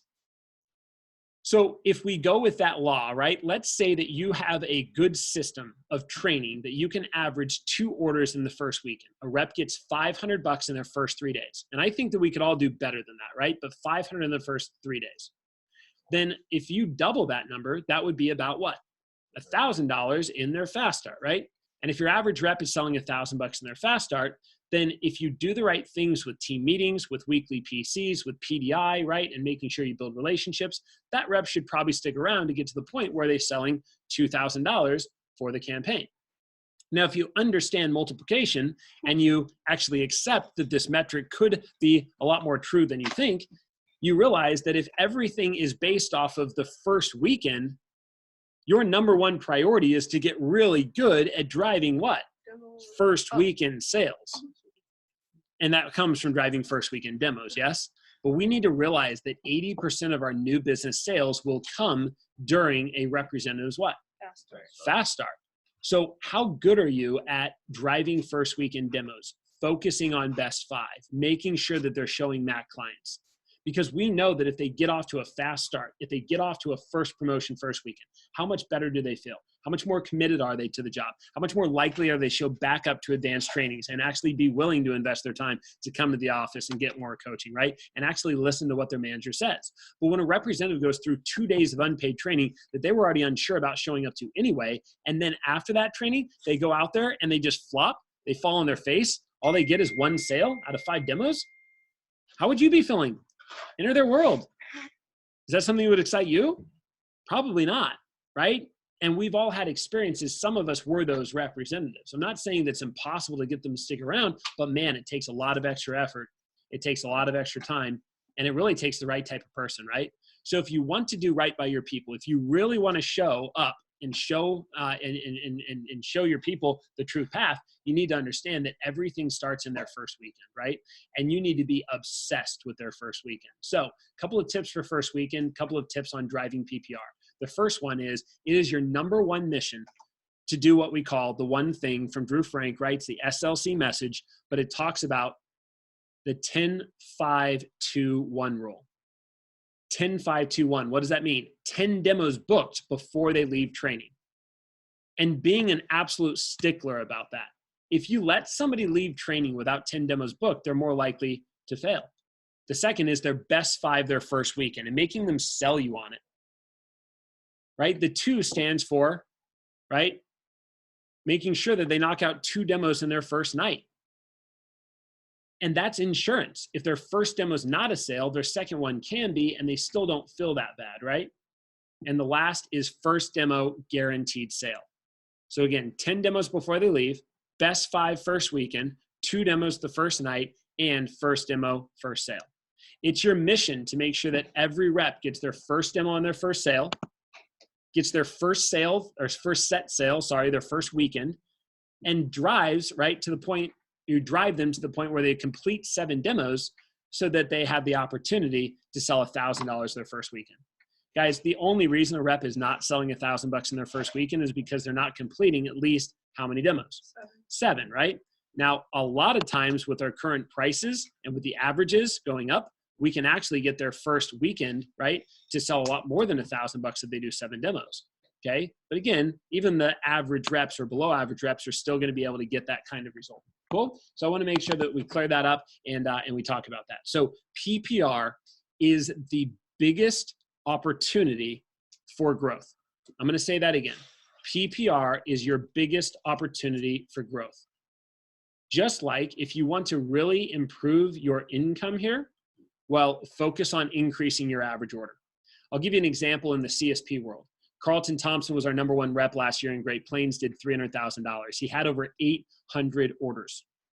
However, Carlton Thompson's averages at the booth are not as high as the average of the overall team's average at the booth. In fact, they were $100 less than the overall team average. And I said, dude, you're one of the hardest workers, but if we just increase your average order by $100 and we multiplied that times the 800 orders, it wouldn't have taken you any more time and you would have sold another $80,000. Now at 50%, he'd still have to pay taxes on that, which would probably be 40%, and 40% of $80,000 means he would have made upwards of an extra 30 grand last year for the exact same amount of work. Raise your hand if you'd like to make an extra $30,000 this year for the exact same amount of work. Well, the same thing applies with PPR. It's by taking your reps, right, and making sure that every rep gets their first what? Sale, their first set sale, and they reach and work their butt off until they've hit their first what? Promotion. Now, what's the difference then between a $1,000 PPR, a $1,500 PPR, a $2,000 PPR, right? What really makes the difference? Well, here's a couple key components to write down. Number 1 is making sure that every single rep gets a sale before they quit. And even the ones who've already had a bunch of sales that come to you and they say, hey, Brandon, I just don't think this job is right for me. Thanks. It's an awesome company, cool team, great product, but not my thing. Cool. Well, hey, I appreciate you being honest, Brandon. But just like any hourly job that has a what? 2 weeks notice, in this business, in order to leave the right way and still use this on your resume for a future reference, we have a 10 demo notice. So I'm so glad that you made that decision for yourself. At this point, what I want you to do is do your best and complete how many more demos? 10. And when you've completed those demos, then we know that you're on your way out. No big deal. You can either buy your kit with the money you made, or you can drop it back off to us. Guaranteed you'll get a couple of good sales and you'll be good to go. This does 2 things. Number 1, it actually makes them work a little bit longer, right? And oftentimes what you'll notice is that they're feeling like quitting because it's purely feeling. It's purely feeling. They're just not feeling good, or they had a bad week, or they had a bad conversation with mom or dad. And if they just go out there and do some more demos, all it takes is one of those demos to get lucky and sell a set. And how are they feeling now?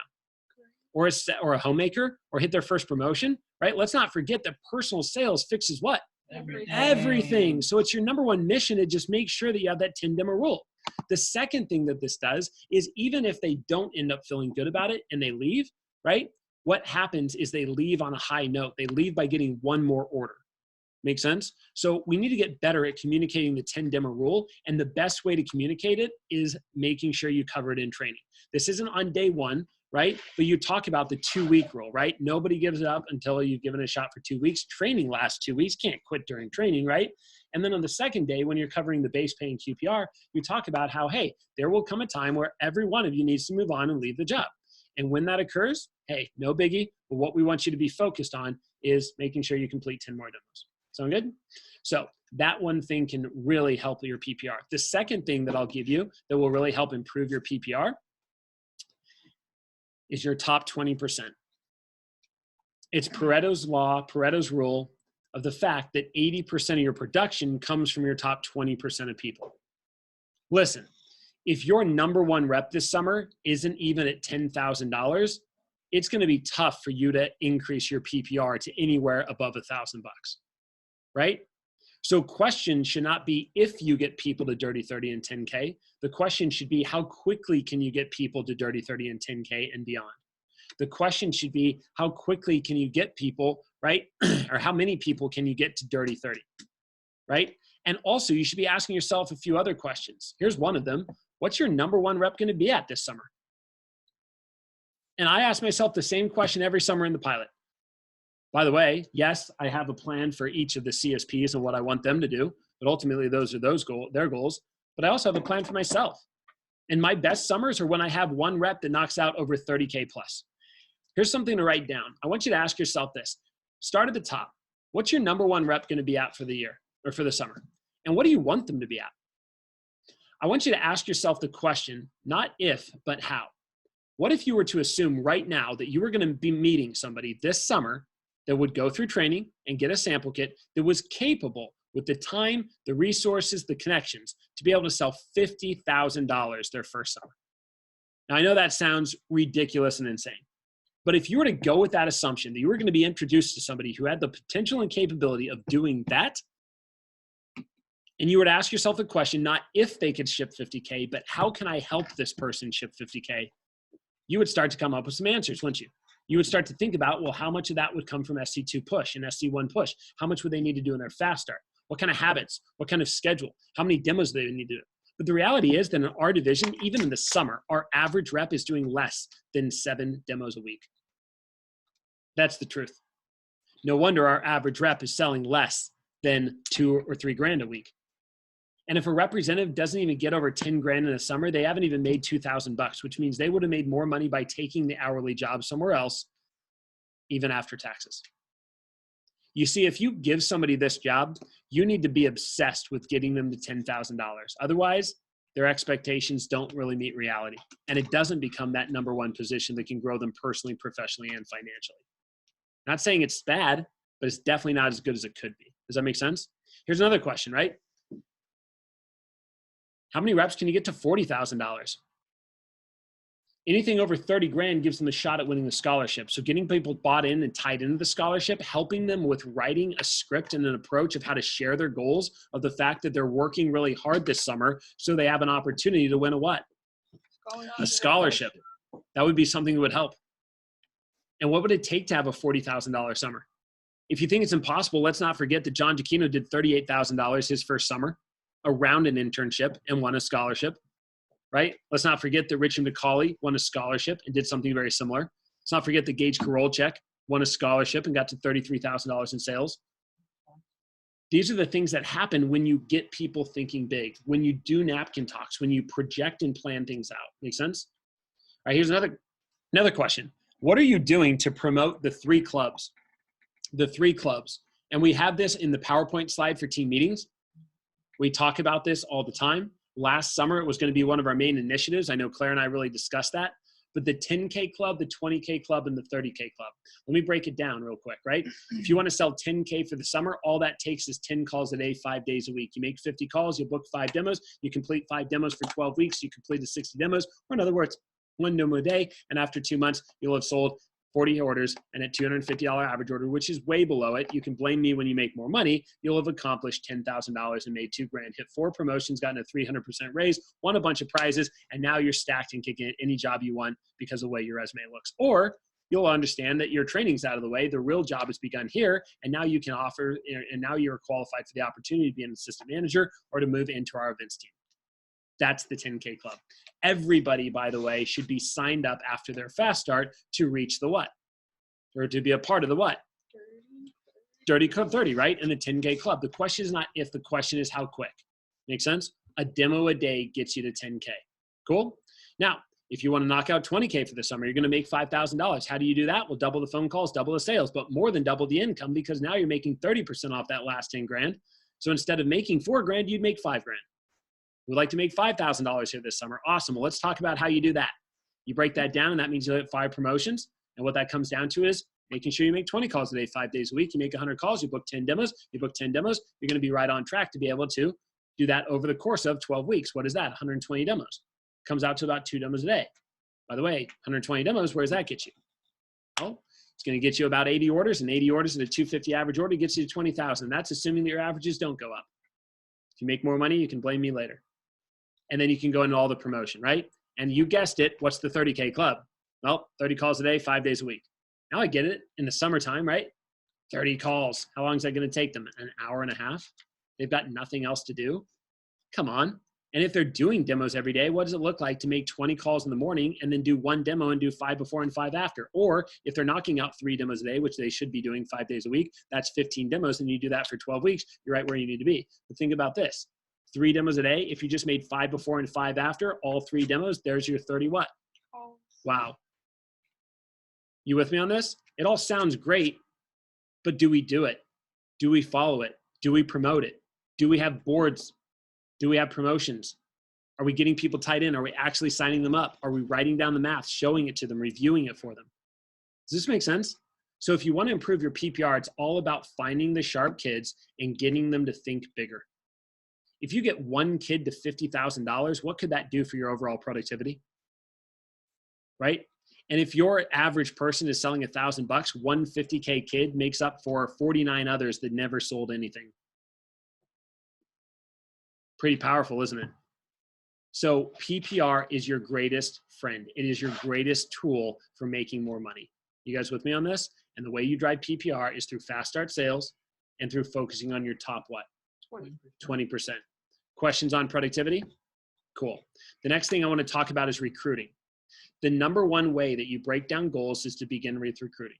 The 2 numbers that matter more than anything else that you need to make sure that you think big and then you're very specific with actions that back them up is what is your PPR going to be, which we just talked about how to fix that. And the second thing is what is your overall recruiting goal? Now, overall recruiting goal means you need to have a good plan for that. How's that going to break down? To give you some estimates, I want to share with you that in the Edmond office last year, we launched or recruited 309 people for the year. By the way, the year before that was 374. The year before that was 358. I know that some offices don't recruit a ton of people, but the people they recruit ship a ton of cucco and they still hit big goals, right? Every territory is different, but you got to be real with yourself and you got to be honest with yourself. And when I break down a recruiting goal, I break it down based on source. Summertime numbers, by the way, last summer we launched 187 reps. The summer before that, 249. The summer before that was 200. Now here's what's interesting. The summer that we launched 200, we sold 329,000 in new business. The summer we launched 249, we sold almost double that, 412,000. And the summer that we did 187, we sold 308,000 bucks. So it seems like our productivity is pretty consistent when you go through that, right? So that's why we have this quote. I would write it down and not forget it. And that is that as goes recruiting, as goes what? Sales. So what should you always be putting your time, your energy, your effort into? Recruiting. Just like personal sales fixes everything, well, guess what? Recruiting as a manager fixes what? Everything. Recruiting is the answer. And it's very, very tough to be successful at this business if you're not good at recruiting. So bottom line, in fact, not recruiting is almost guaranteed failure. But you know what's also awesome? Is that if you're really good at recruiting, it's almost impossible to fail at this business. It is a recruiting company. And we need to understand that our systems for recruiting have 100% to do with our level of success. Sound good? So when you think about recruiting, let's talk about the different recruiting categories, right? We have what we call our passive recruits, and then what we call our active recruits. So who wants to throw out some ideas? What are passive recruits? Sources. Craigslist, right? The company automatically posts Craigslist for you, and those ads automatically filter into your interviews. Cool. What else do we have? Let's get this done quick because we only have another 45 minutes, and we've got another 8 different topics. So. Not Indeed, Job Hunt, any of this. So we just categorize all that into web, right? So any online jobbing site that we automatically post for, right? That all goes under web. What's another, passive form of recruiting? Posters. It's active and passive. I would say off campus could be pretty passive, right? I mean, you still have to do it, but it's just kind of filters in here and there, right? So those are not going to produce much. The only other passive, by the way, would be mailers, and that's in the summer. Mailers is not an active source because basically we put the money out there, we send it out, and then we hope for the best, okay? Literally. And if you think that we're going to crush it with, yeah, it really is. And here's the thing with mailers, if you think that we're like crushing it with mailers, you're not wrong. Last year, we spent over $100,000 on pieces of mail we sent out. In fact, our division, I think, sent out in the neighborhood of 65,000 pieces of mail to the targeted market between 18 and 25, right? And you know what happened? We had a 1.89% response rate. We had less than 2% of people we sent mail to that actually responded to the piece of mail. Now, that might sound like a ridiculous number that was totally not worth it and not profitable, but guess what? Year after year, it turns results. And the reason it turns results is not because of the direct sales that come from it, but it's because of all the PRs that come after that, right? And this is the number one way you're going to effectively build your territory is by getting mailers first and then investing into collecting tons of PR names. This is why yesterday we drilled for skill 2 hours straight on how to get better at PR name collection. Make sense? If you're not collecting names, those are not going to be as big of an investment for you. Now, let's talk about the active recruits. The active recruits are where you build your business. This is what you do have influence over. This is what you can control, right? So what are its forms of active recruiting? Social media, PRs, and campus. So social media, PRs, and campus, right? Let's talk about that. Social media jumpstart right now. How intense are you being with yourself on that? Are you jumping on for it daily? Are you building your number? Are you prepared to have enough friends and enough of the right, the right connections that you're going to be able to send 50 messages a day for a total of 60 days? And if you think about that, that'd be 3,000 friends. So when they say you should have 3,000 to 4,000 friends, it's not an arbitrary number that we're just giving you and hoping on, right? It's a number that we are actually intentional about and because of the direct result that comes from it. You with me on that? Okay, cool. The second one you mentioned was campus. Getting onto your campus now. Realizing that campuses are not just a one-time thing, they're a year-round thing, right? It's not just saying, oh, well, it's summer, nobody's there. No, kids are at school, and a lot of times, those kids don't have another job because of summer school and how intense it is. But if they see a job that's flexible, that has an $18 starting pay, they might actually think, you know what, maybe this could be worth it, and give it a shot. The third one is PRs. I want you to write this down for yourself, that more than 50% or more of your recruits should come from what source? PRs. 50% or more of your recruits should come from PRs. So when I think about the power of PRs, I think about how that should be where 80% of your time is going, social media and PRs. And if you're putting in 80% of your recruiting time into those two sources, you're going to get a ton out of it as well. Does that make sense, guys? So we need to take full advantage of this. So before we start using one of these cycles and we start to break things down, I'm going to go to last summer and I'm going to look over our total numbers, right? And this is not for the year. This is just for the summer. And I'm going to go ahead and share with you guys a couple of things. All right. So let me go ahead and throw this on up here. And I will go ahead and try to turn my computer so the audio is still good and share my screen. By the way, when I talk like this, can you still hear the audio, Melissa, Carissa? Is this still good? It's good? Okay, cool. Just want the recording to be great. So here we go. I'm going to share my screen and show you what I'm talking about. This is for not one individual office, but this is for the entire division last year. Find my mouse cursor. There we go. And what I want to do is show this to you. So last year, as a division, here's what happened. Throughout the entire state, we had 21,309 touches. That's people that were interested in the job. Out of those, we were able to get a hold of almost 19,000 of them and schedule only 60%. Now, a lot of that was PRs, which is 8,000. I want to show you how that broke down. On campus was very weak, only 182 touches. Social media, 516. And guys, this is division-wide. Okay? Next up, Craigslist, 1927, right? Cool. Then we had mailers, 2,200 touches. We had web, 3,500. And then check this out. Out of the almost 21,400, 13,000 came from what source? You guessed it, PRs. It's 50%. You fail PRs and you fail your business. Now, when we go through this and we look at qualified and we look at scheduling, right, you'll notice that those numbers are less in PRs, but out of the 7,700 scheduled, look at this, 2,800 of those, almost $3,000 or half of them came from PRs. We had another almost 2,000 from web. People are always looking for work, and then another 1,100 coming from mailers, okay? Further than that, we go to the end of this chart, We look at how many were kept, how many were set for training. But as I tell you that you're going to impact thousands of lives, I'm not kidding. Check this out. We had over 1,600 people that were scheduled for our trainings. 42% show overall, which means almost 700 walked through our doors, and we launched 512. Everybody see that? This was for one summer. Guys, those 512 throughout the state have now sold, and this is a to-date number. So guys like Daniel that started in the summer and are still selling, right? That still counts for these numbers. So the actual PPR at the end of that summer was smaller than this, right? But some of those reps kept selling, so the numbers increased, right? Carson Menard in our office, things like that. But anyway, it's about $1,200. So we need to understand that we launched 500 reps at $1,200. Now we talked about earlier, making an extra 30 grand, making an extra 40 grand, right? And what that would look like. Well, let me ask you this, right? What if we would have been able to get this number of productivity up from 1,200 by just one order? That would be $300, right? So 1,500. I want you to take this number 512 and multiply it on your calculator right now. Do it yourself so you know this. Take 512 and multiply it times 1,500. What would that have given us? $768,000. That would have given us an extra $130,000. And when you consider that we had 7 offices, that would have been an extra, right, $20,000 per office in sales in one summer.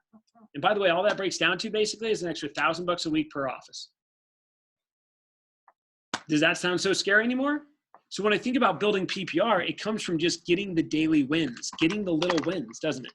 I want you to take this number now, 512, and multiply it times even something like 1,750, 2 extra orders per rep. We're not even going to 2,000, right?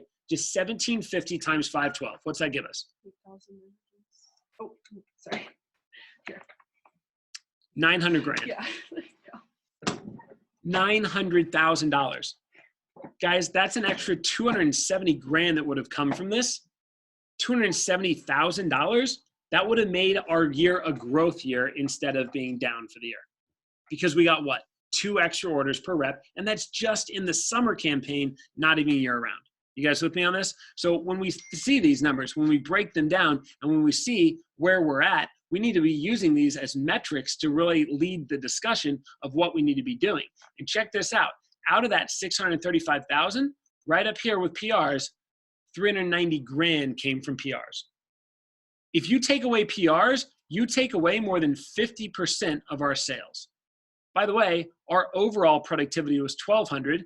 And when you look at some of the sources, right, it's a little bit lower and a little bit higher, but not with PRs. Check this out. PRs was $1,600. And we didn't even nail the PR program division-wide. If we want to win this summer, we need to win PRs. Make sense? Which means you need to be doing 3 things when it comes to PRs, and then I'll move forward with the other things. Number 1, I want you to write down, we need to make sure that we nail name collection. The number 1 thing is the fuel to the fire, and that is name collection. 7 to 10 on average per applicant coming in for an interview, and we need to get 125 on average from everybody in a training. 125. Okay.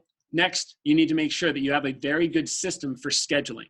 Now, the system for scheduling starts with sending them to conveyor and managing duplicates. But that's not where it ends, right? You need to make sure that you are following up with all of the lost texts. You're following up with all of the unreached. You're having systems that are built in of who their best 5 are, using things like Advanced Training 1, right? And utilizing, right, being able to use Advanced Training 1 and do the alley-oop, consistent follow-up with team meetings, and so forth. And the third thing is making sure that you get a high show percentage. Division-wide, we had 31% show to PRs, from PRs to interviews. And I got to tell you that the reason that number was so low is because the majority of that was just coming from conveyor. We weren't calling the no-shows to interviews. We weren't taking the time to follow up with the unreached and the lost text. And if we had done that, we would get so many people, A, scheduled, and B, so many more people to show. There's a much more likely chance that they show when you talk to them versus a text. How are you going to let a texting system be better than you? You with me on that? You got to be confident. You got to be good at handling objections, and you got to be pumped about getting people in. I know for myself, when I talk to somebody on the phone, I expect that they show up. If I talk to somebody and I schedule a PR, it's not just to do my job and get the numbers. It's because I genuinely like people and I want to impact them. And I want to coach them. And I want to teach them. And I want to show them our opportunity. As a reminder, I'm 100% okay with people not being interested in the job. What I'm not okay with is people, A, not knowing the job exists, or B, not knowing what the job really is. And I can do a much better job of that if I get them to show up to the office. Okay? So we got to take advantage of that and get better at it. Cool? So when I think about all these numbers, when I think about all these breakdowns, what it's really coming down to is understanding that it all begins with recruiting. Your sales goals will always reflect your recruiting goals. Does that make sense? So here's the deal. I want you to think about this. It takes twice as many recruits to hit your sales goal if your PPR is 1,000 versus 2,000. So let's say I'm a branch manager and I want to win the company trip, but I don't just want to win the company trip. I want to blow it out of the water and make some good money, right? So I'm going after 150 grand. Well, $150,000 summer means that I need to recruit 150 people at $1,000 PPR. Now, if I know I'm only going to run 10 training classes, 150 people means I need to launch 15 people every single week. That's a lot of recruiting for a branch. But branches that typically win the company trip and do 150 grand plus, they don't have $1,000 PPR.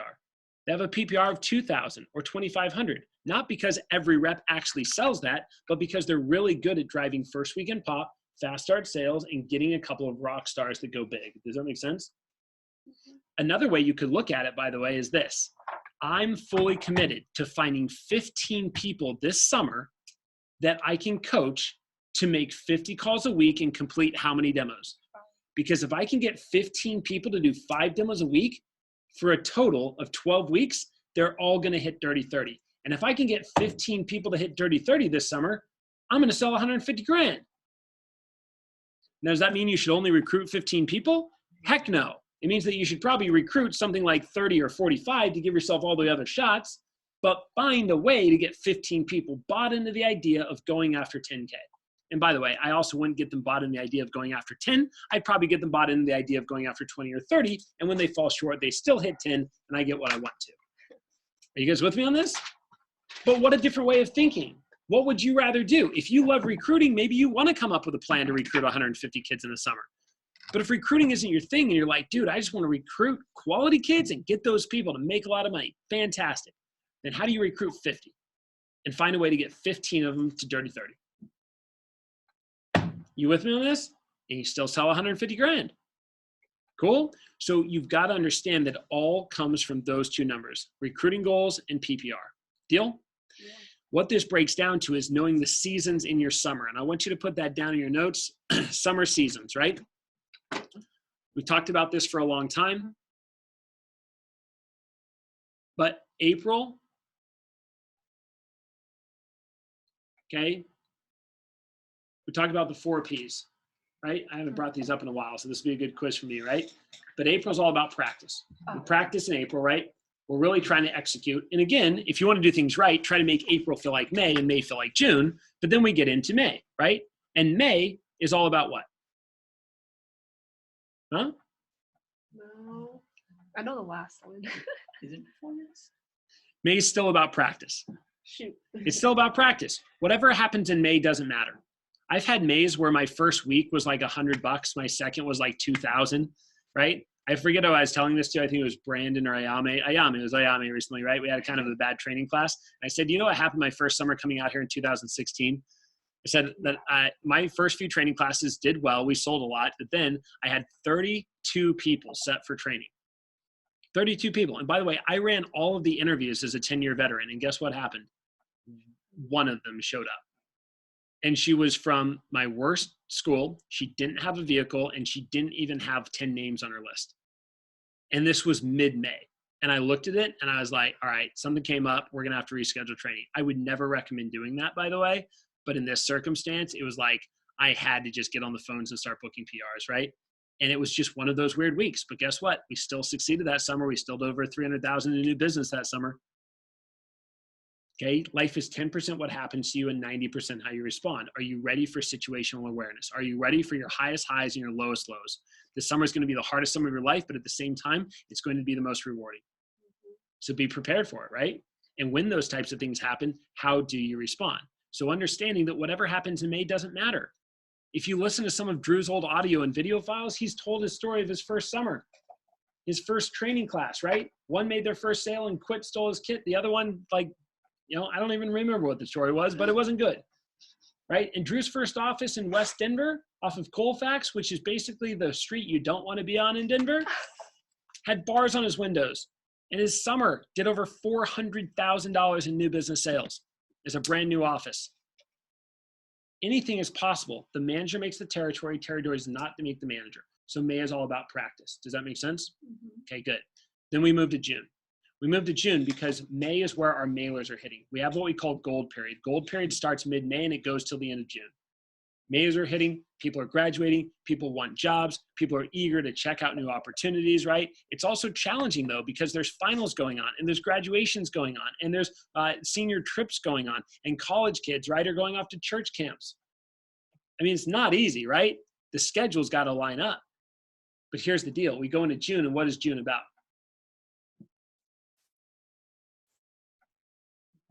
Perform.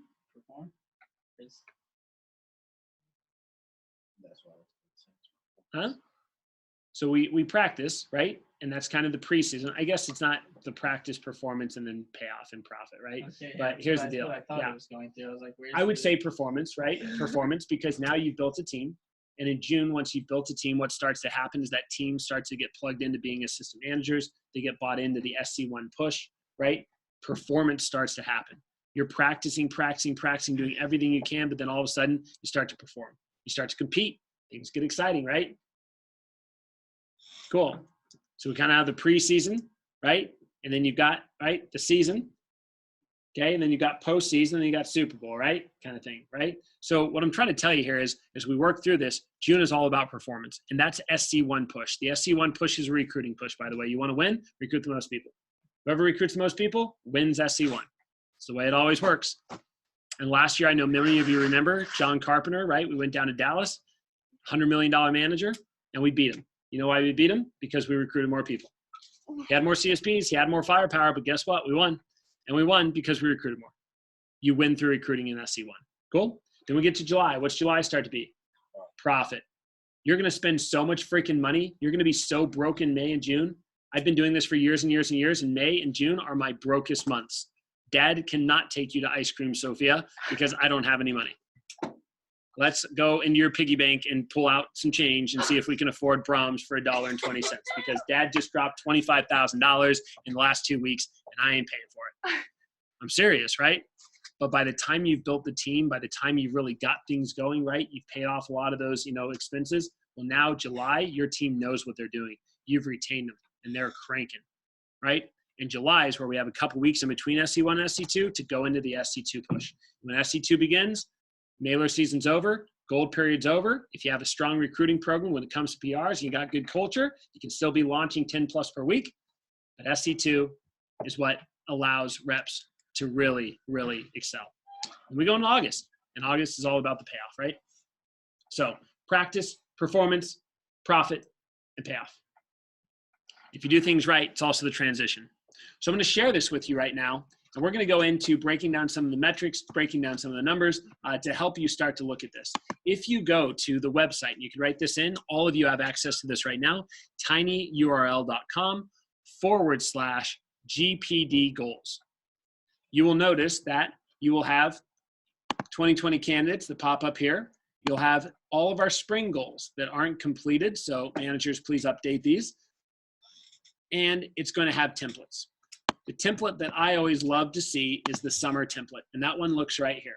This has been created by Wes Frank, and he gave me permission to duplicate it. And then I actually wanted to make sure that we updated some things. So I've already gone through, right, and put in some of the preseason pushes, put in some of the other push dates, and we can cover that. But just realize that the only numbers that you need to be editing right now are these light green numbers. Everybody good with that? So what I'm going to do is show you how these metrics start to work and start to play around. Now, again, we're not editing the equations, but they're very realistic expectations and equations, and they're based on erring on the side of caution, worst case scenario. Sound good? So let's look at things. Let's say I'm a branch manager and I say, you know what, I'd like to get a 45 to 50% show to my trainings, but I don't know if I'm really going to be able to. So I'm going to use what's fact, and I'm going to go into Vector Live and see what my actual show to training is right now. My actual show to training is 37%. Now I'm going to assume, right, by the way, company average is right around 35% show to training, okay, nationwide. And also average launch from training is below 70%, but I think because of the way we do things, expectations meet reality, the training videos, right, the 2-day training, not 3-day, we should be getting 70%. Sound cool? So if I do that, then we look at the next two numbers, first week in productivity. Now, again, some of us might want to do 1,000, but let's go ahead and throw in something like 500, right? Or maybe, and then 350. So that means you're getting 850 productivity per rep in the fast start. And if you retain them, then maybe around 15 or 1600 for the summer. You guys see how this works? Now, based on my recruiting total, which right now is coming to 85, I'd be looking at $143,000 summer. Now that's only based on a lot of these metrics. But what I love about these metrics is that this gives you the week that we're in. There's 5 weeks in May, 4 in June, 4 in July, and 5 in August. It also gives you your set goal for how many you need set for training. It gives you your show goal for how many you need to have show up, and your launch goal. And you can edit this number week by week. Now, if I'm a district manager, I probably want to open up a little bit before, and I want to get off to a good start. Maybe I start off with something like 3, right? Am I on the right one? Summer template? Okay, good. Here we go. So I'm the summer one. So maybe I start off with something like 3. And then I say, you know what? I'm going to try to double that and get to 6. And then after that, my first mailers start to hit and my PR program's rocking. And a lot of my college kids are finally out of finals. Maybe I was recruiting them back in week 1 and week 2, but they couldn't start until after finals, right? So I'm going to decide to finally step up to 10. And I want you all to write down 2 things, and these should be your number 1 missions, whether you're a veteran office or a brand new branch or a brand new district, okay? The race is on to 2 things. Number 1, how quickly can you get your first double-digit launch? In other words, how quickly can you launch 10 or more people in 1 week? Now, the best answer to that is week 1. And many of you know Nick Smith and Associates, right? Team No Sleep. You follow them on social media. They're always posting. They've got everything automated. It's so cool. All right, cool. Well, guess what? If you didn't know this, Nick Smith did not intend to open a district. Certainly didn't intend to be a division manager. He had run a previous district that didn't do well, shut down, left Vector, went to another company, and decided to come back just to prove that he could be a national champion and win a Silver Cup. So he opened up a branch office. And he worked his butt off for all of April, and he recruited and got onto schools, and he had 40 people show up to his first day of training.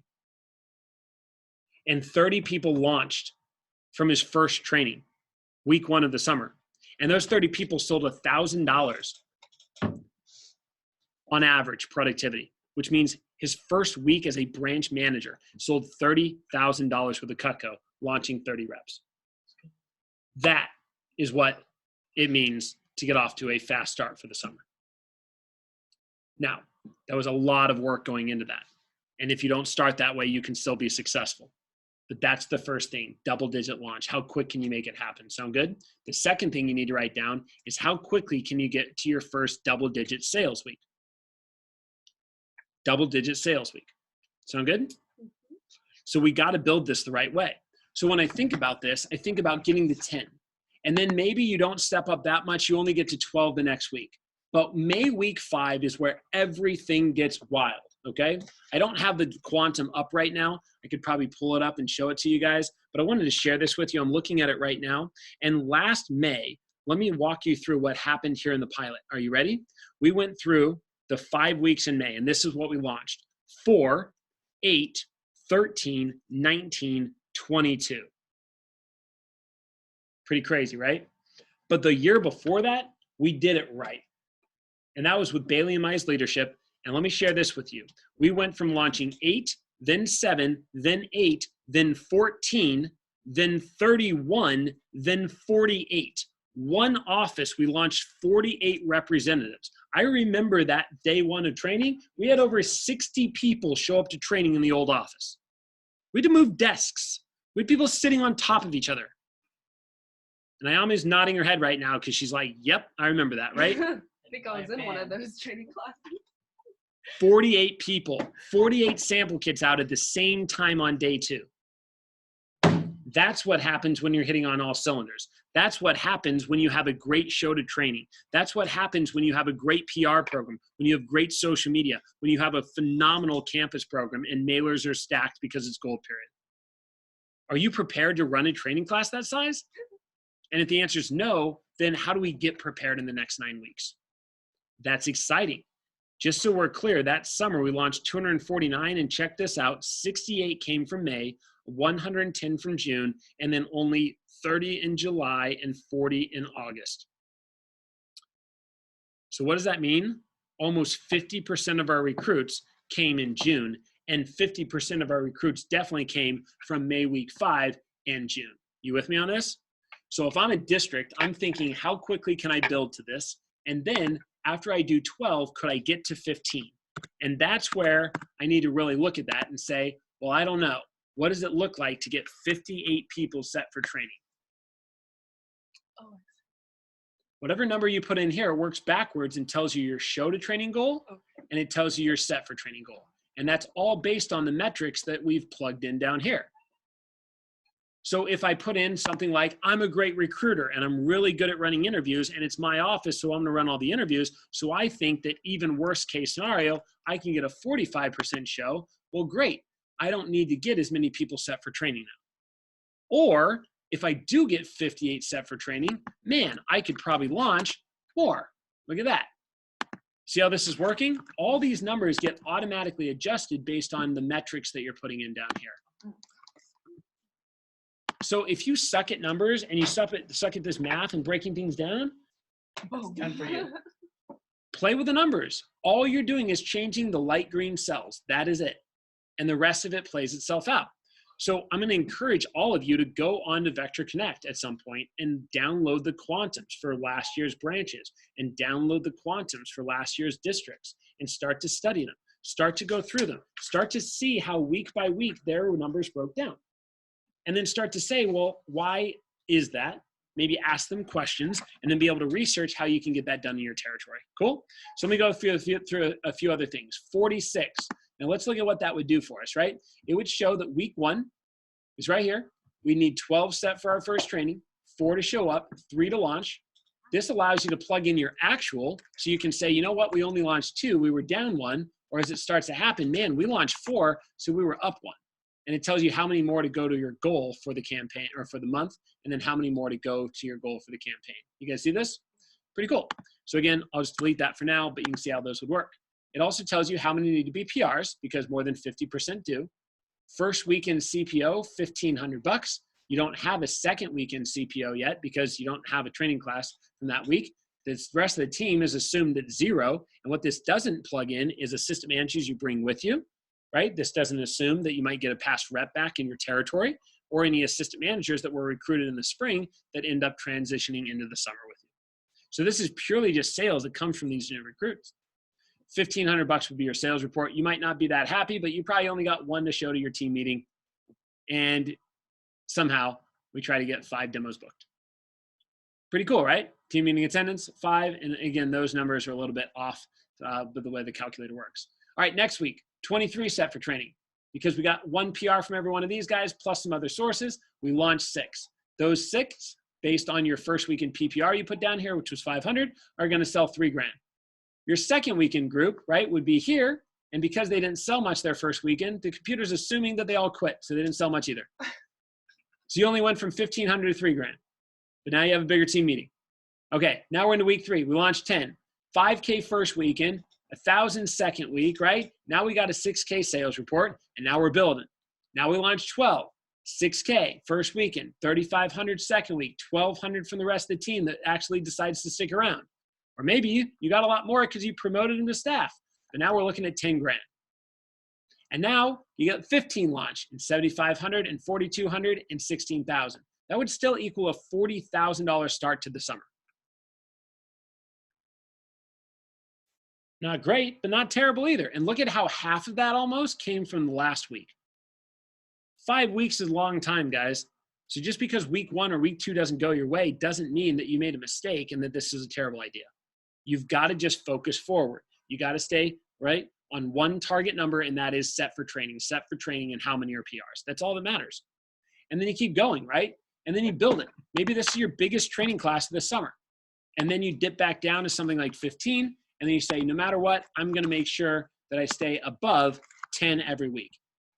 And the reason I'm going to say above 10 every week as a district manager is because I'm going to have a PR system, not program, but a what? System. And my system is going to be generating 100 PRs booked. Because I know that with the 10-to-1 ratio, if I book 100 a week, even later in the summer, I will launch 10-to-1, which would be 10. And we get to 40. We might do a 2-week cycle here, and then we go back down to a couple of 5s. And by the end of the summer, you've launched 163 kids. Now, based on your metrics, you'd get $80,000 just from their first weekends. You'd get $53,000 from their second 7 days, and you'd get another $164,000 from residual after the fast start. So what does that tell you? You'd be looking at about a $300,000 summer with 160 recruits based on these numbers. Now, if you want to break this down and you want to work differently, you could look at the fact that your first week in PPR could be something like, I don't know, 700. And your second week in fast start PPR could be something like, I don't know, 500. So now your overall fast start PPR is 1,200. Now you're looking at $353,000. Just because you got, what, a couple extra knives from each rep in their first week and in their second week, because you fought to get mom a 3-piece special instead of just buying a trimmer, because you asked reps to call in during every demo when they get to the what? Homemaker. The homemaker. And you put yourself on speakerphone. And you know what? You put your dinner on hold with your boyfriend or girlfriend so that you could take that 5 minutes for their very first demo and help mom and dad see the value in buying a homemaker instead of letting the rep blow it and buy a gift set. That's the difference. The little things matter. But for whatever reason, we're so on self and off purpose that we don't do the little things.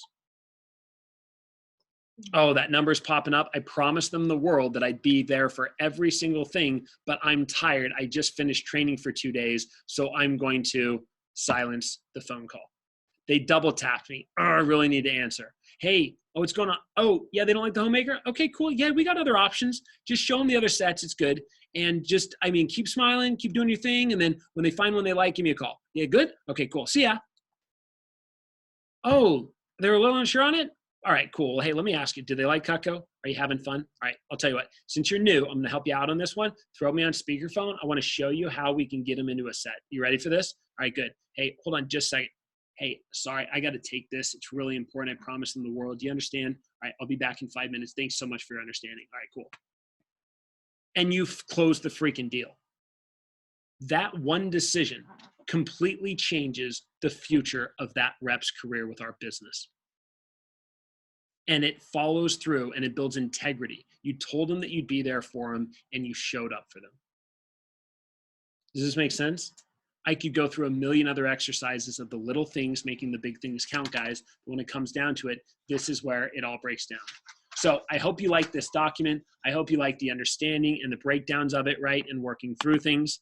So as we wrap up our meeting tonight, I've got a few other things that I need to make you aware of that I need to make sure that you guys are looking at, all right? So in your notes, these are some things to really get serious about. I know veterans, we really need your leadership, right? Because when I look at our overall division and I look at the fact that we are not getting off to strong starts every summer, we need to realize that yes, there's 9 weeks before the summer occurs, but the reality is that we need to be prepared for the summer to begin in the next 5 weeks.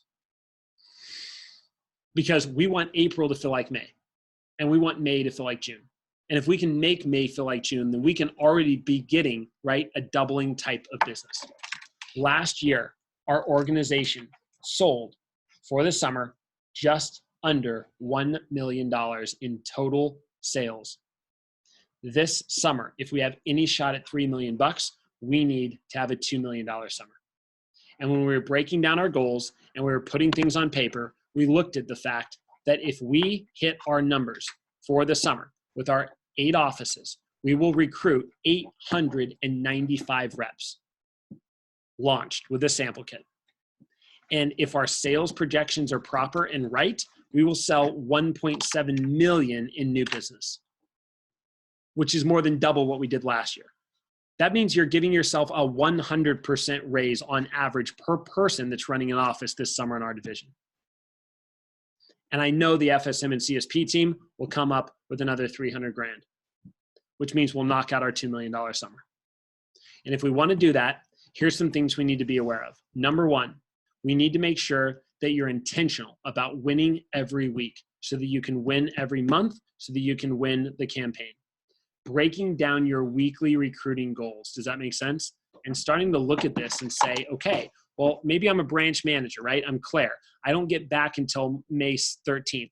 Well, that doesn't mean you can't start recruiting.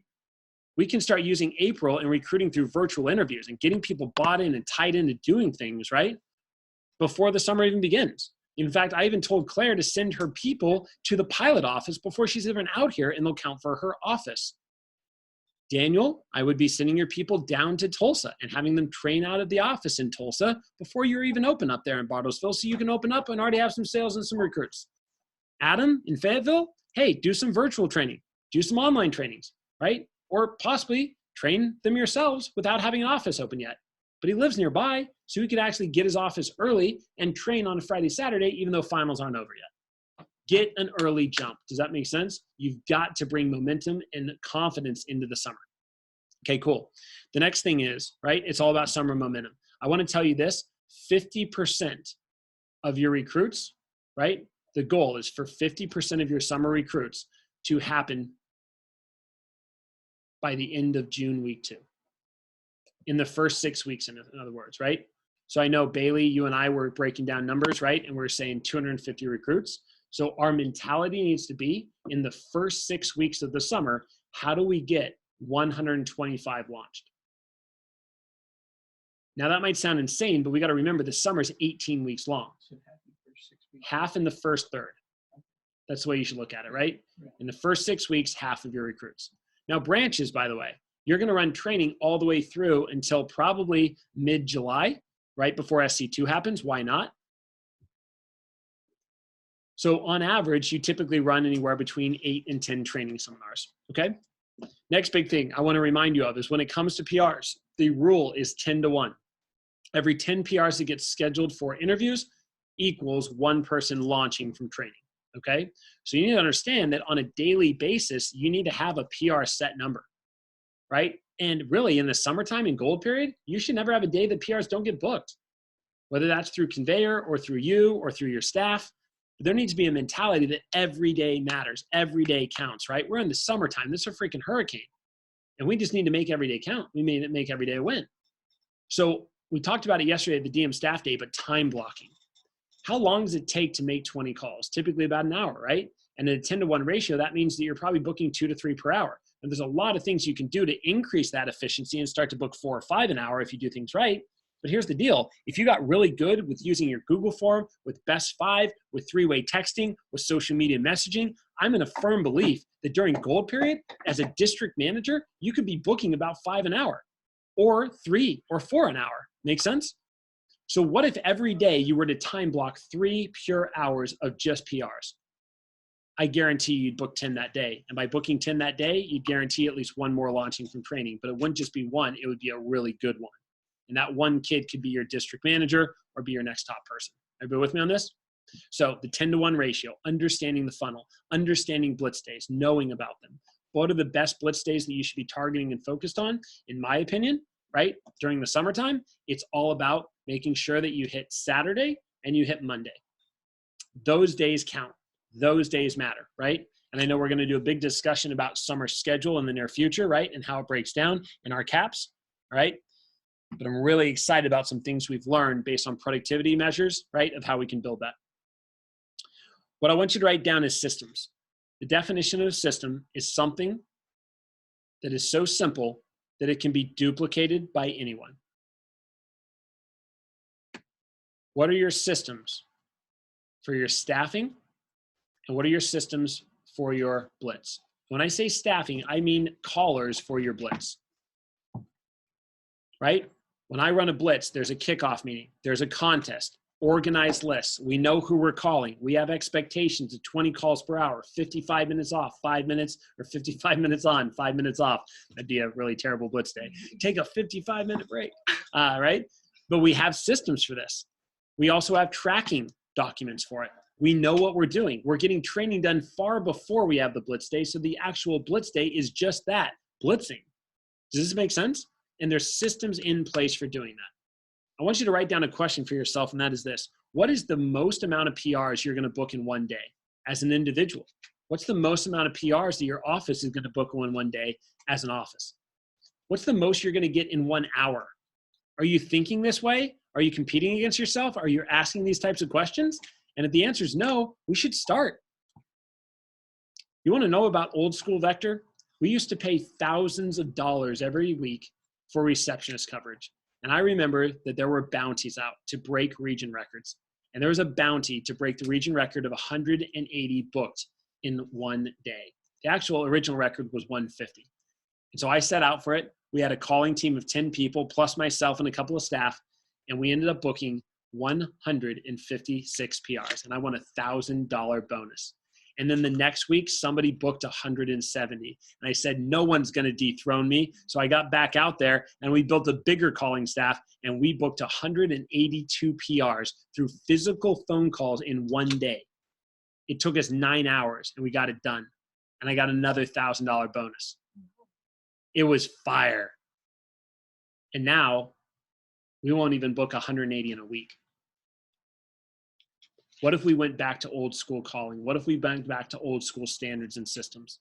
How big are you thinking? And how are we going to shake the Vector world when it comes to PRs and social media? Does that make sense? We need people thinking bigger.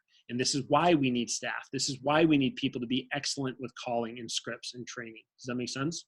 So keep that in mind. Next thing is knowing your day-by-day breakdowns, right? If you've got a goal up here, right, that we were sharing, that says something like, oh, well, this document says that, my biggest week is going to be 29,000 or 32,000. Okay. Well, I'd like to have a $32,000 week. Well, we know that the $100 per demo rule is in effect. So 32,000 week means that you probably need to drive how many demos? 320 demos. Now, if I need 320 demos, how does that break down for the week? Well, if I got 7 days throughout the week, I could look at that and say, we need 50 demos a day. Every day counts, right?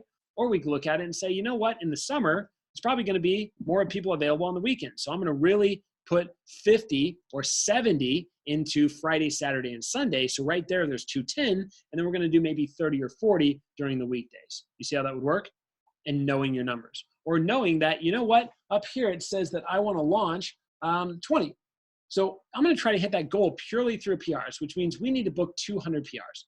So in order to book 200 PRs, we should be asking ourselves the question, well, how does that break down? 200 PRs means that I need to get how many on a blitz day? Well, if I have 2 blitz days, 50% or more should come on my blitz days. So I should probably be booking 50 on Saturday, maybe another 50 on Monday, and that leaves me with another, 100 throughout the rest of the week. So 5 days at 100 means I need to be doing 20 each one of those days. I don't know if we're going to be able to do 20 every one of those days. So I need to go back to my drawing board and say, I need more help on my blitz day. I need to get my blitz day to be 70, my other blitz day to be 70. So now I only have 60 in the other 5 days. And I'm confident that I can probably book 12 in 4 days, right, to get that 60. I don't think the math makes sense on that, but you get the point. Pretty close. Being intentional, being direct. I want to go back to the book, The One Thing, and talk about what I talked about on Monday's Key Staff and get that on recording because it's so valuable here. In the book, The One Thing, he says, live with purpose, live by priority, and live for productivity. Are you being purposeful with every single day throughout your summer? And are you being intentional about what that day means and what matters on it? Do you have priorities that are in alignment with your goals? And time blocking and protecting those priorities to where nothing else matters until they get done. Remember, we only get paid for done. You don't get paid based on the clock here at Vector Marketing. You get paid for getting the job done. And when you get the job done, you get the reward. In fact, most of the time, you get more than enough of the reward. But the same is true. When you don't get the job done, you're actually further away from your goal than you thought you'd be, right? You can't allow that to happen. Work towards those common goals and make every day count. I want to talk about May. I want to talk about how we need to, if we do things right, we make April feel like May. And if we do that, we start off May, and veteran offices, I want all of us to be in a position where week 1 of May, we're knocking out 10K. I look at my our quantum, Bailey was involved in this, and I look back at May for Edmond. And here's what's exciting. Our best summer over $400,000, we kicked off May with a $16,000 week 1. And you know why that happened? Because we got a 10K fast starter. It's really hard to not have a 10K week when you got a kid shipping almost 10K. Just throwing that out there, right? So ask yourself, how good are you at driving 10K fast starters and attracting 10K fast starters, right? It's my belief that every one of our offices will have 10K fast starters walk through our door. Every one of us, for interviews, for trainings. But you've got to see people as who they could be, not as who they are. And if you were to actually see the faces of some of the people that ship 10K, and you were to look at how they showed up to day 1, you'd stop judging so much, right? See people as who they can be, not as who they are. I also want to encourage you to understand that after that 16K week, we then stepped it up to 25K week. And here's the beautiful thing. Once you get a 10K fast starter, it's so much easier to keep getting a 10K fast starter. I've never had a time in my business during the summer, non-summer I've had some 10K fast starters, but during the summer, I've never had once where I didn't have a 10K fast starter followed by another 10K fast starter. Not once. In every single situation, there's always a residual effect. Last summer just happened to be the first summer that I ended up getting 2 10K fast starters from one training class. And what was crazy to me is I'd never done that before. And the next week, we then got 2 10K fast starters from the next training class, which means in 2 weeks, we got 4 10K fast starters. That's $40,000 from 4 people in their fast start. And what does that do for the rest of your team when you got a kid that you're like, yeah, by the way, I'm really proud of this kid. We're going to do some promotions. Anybody hit their 1K? Oh, this guy. 2K or 3K? Yeah, 2K promotion. 3K? Oh, this guy. Oh, 6K? Up, them 2. Oh, 10K? Yep. All right, well, look at that. By the way, their paycheck was $1,800, and you hold it up and show off to the team. Really hard for people not to see the evidence of success. That kid in the back that wanted to say, oh, yeah, I heard that this job was a scam. You become bulletproof from that stuff, right? He can say it, but the rest of the team's like, that's weird. Hey, congrats, by the way. What are you going to do with your $1,800? You see the difference there? It's getting rabbits. I want you to write that down. Your number one mission, right, when you open your office is to get a what? Get a rabbit. Find a way to get a rabbit. How do you set up that first training group? Well, you set it up because your office, even though it's not physically open, mentally and emotionally should already be open. You should be going on campus, promoting what you're doing, talking about social media, getting really serious about your past reps and calling all of them with the list that I sent out. Collecting PR names from those kids that you're getting set for training. Talking about your vision to them.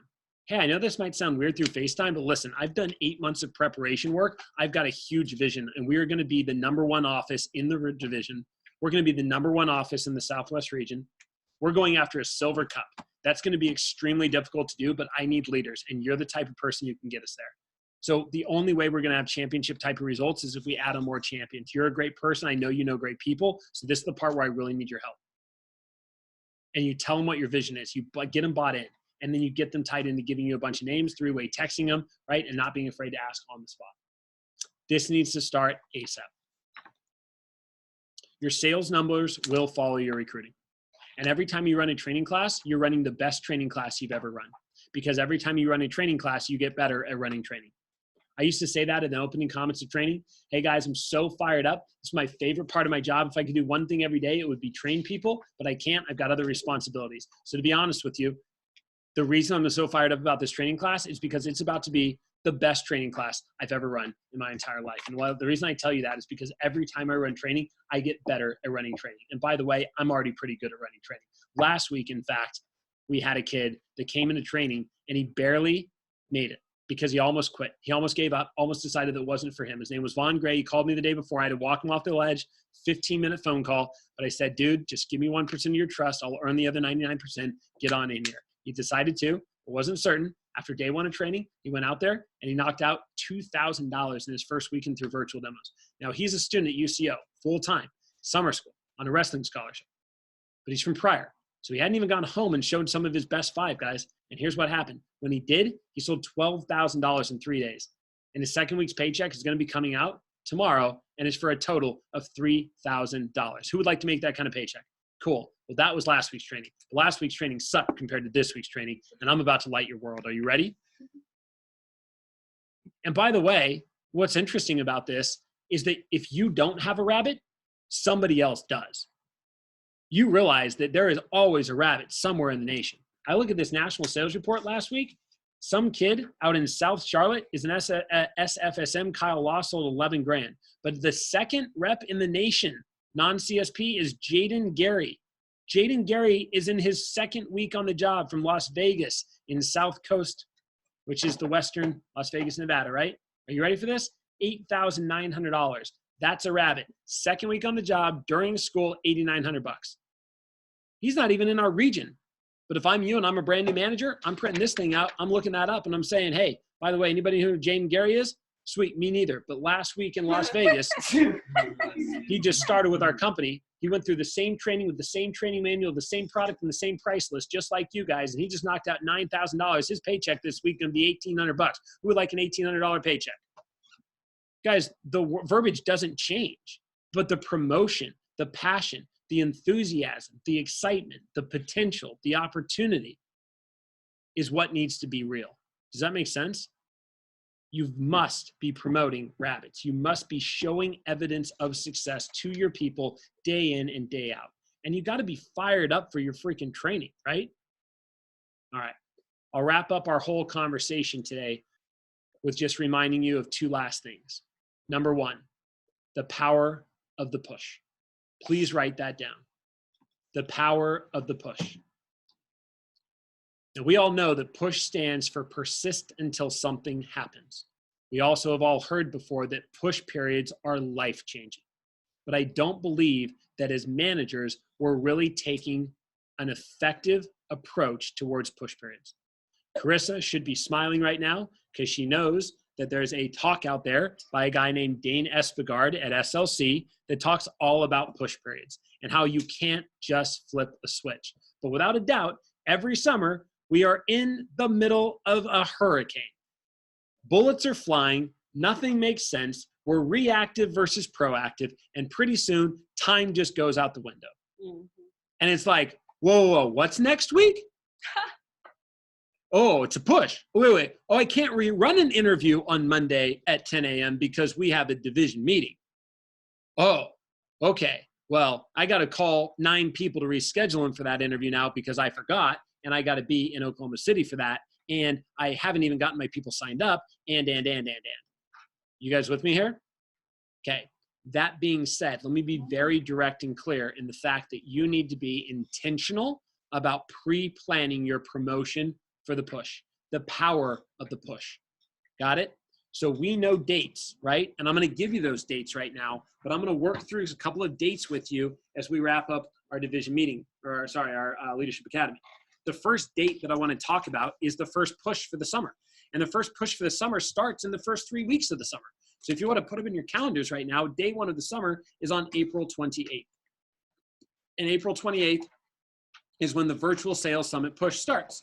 If you signed up for the CSP Virtual Sales Summit, which again, I mentioned earlier, right? The first one coming up in March is free. The second one coming up in May is $99. But if you sign up, $25,000 worth of push period prizes. The push is the 28th through the 18th. That will be the same time that we'll be doing assistant manager push periods for extra prizes to drive those rabbits and drive those immediate sales. We need to make every week count if we want to double. Every week. So week 1 starts on May 28th. 3 weeks, go hard.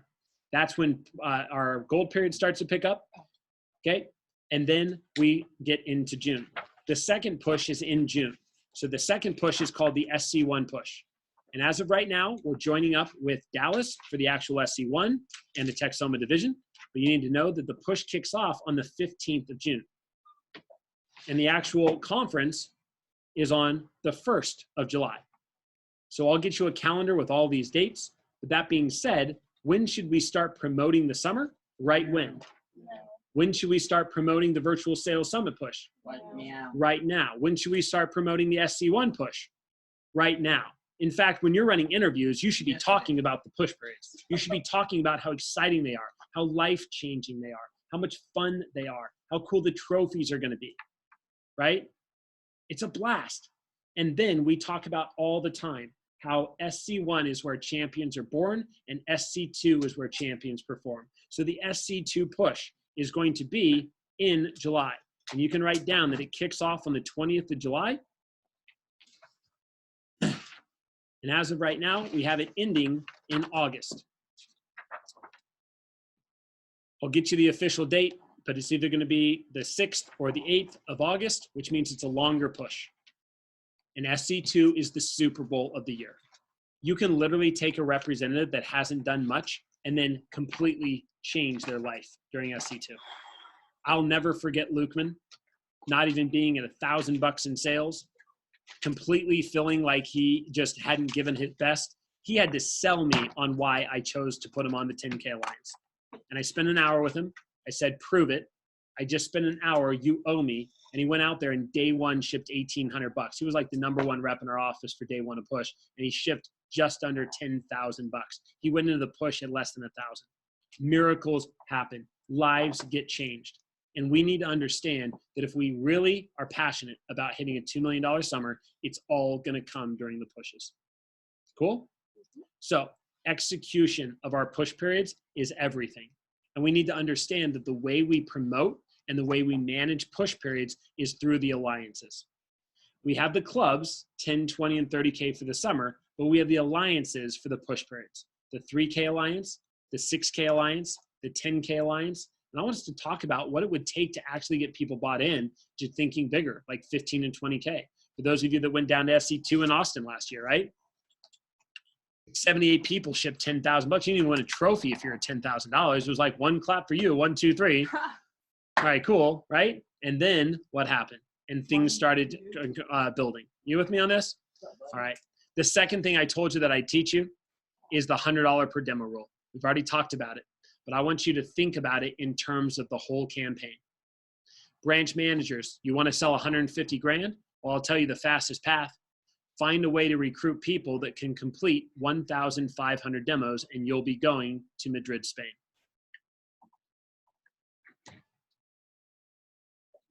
And it's not even completing them, right? Because that includes reschedules, cancellations, no-shows, and no-sales. It's just finding a way to get a system developed that you can get people to book 1,500 demos. I'm talking to Bailey right now. We're talking about knocking out a $500,000 new business summer, which means we need to make sure that we have the staffing, the structure, and the systems in place to be able to book 5,000 demos. And I think about when most of those are going to happen, it's called a push. And I think about how many demos we want to go into pushes with. I think about creating boards and walls and promotions where we can have half-day call days and we can get everybody bought into the idea of, dude, 5 ahead is normal and non-negotiable. So 10 ahead's minimum if you're on the 3K Alliance, right? 15 ahead is the 6K Alliance, 20 ahead is the 10K Alliance, but we're doing this in May, not even SC1 or SC2. So by the time we get to SC1 or SC2, they're telling us those things. They're like, hey man, I'm so pissed because my half-day call days didn't go as planned, so I only have 21 demos booked for push right now, and my freaking goal was like 38. I'm so behind.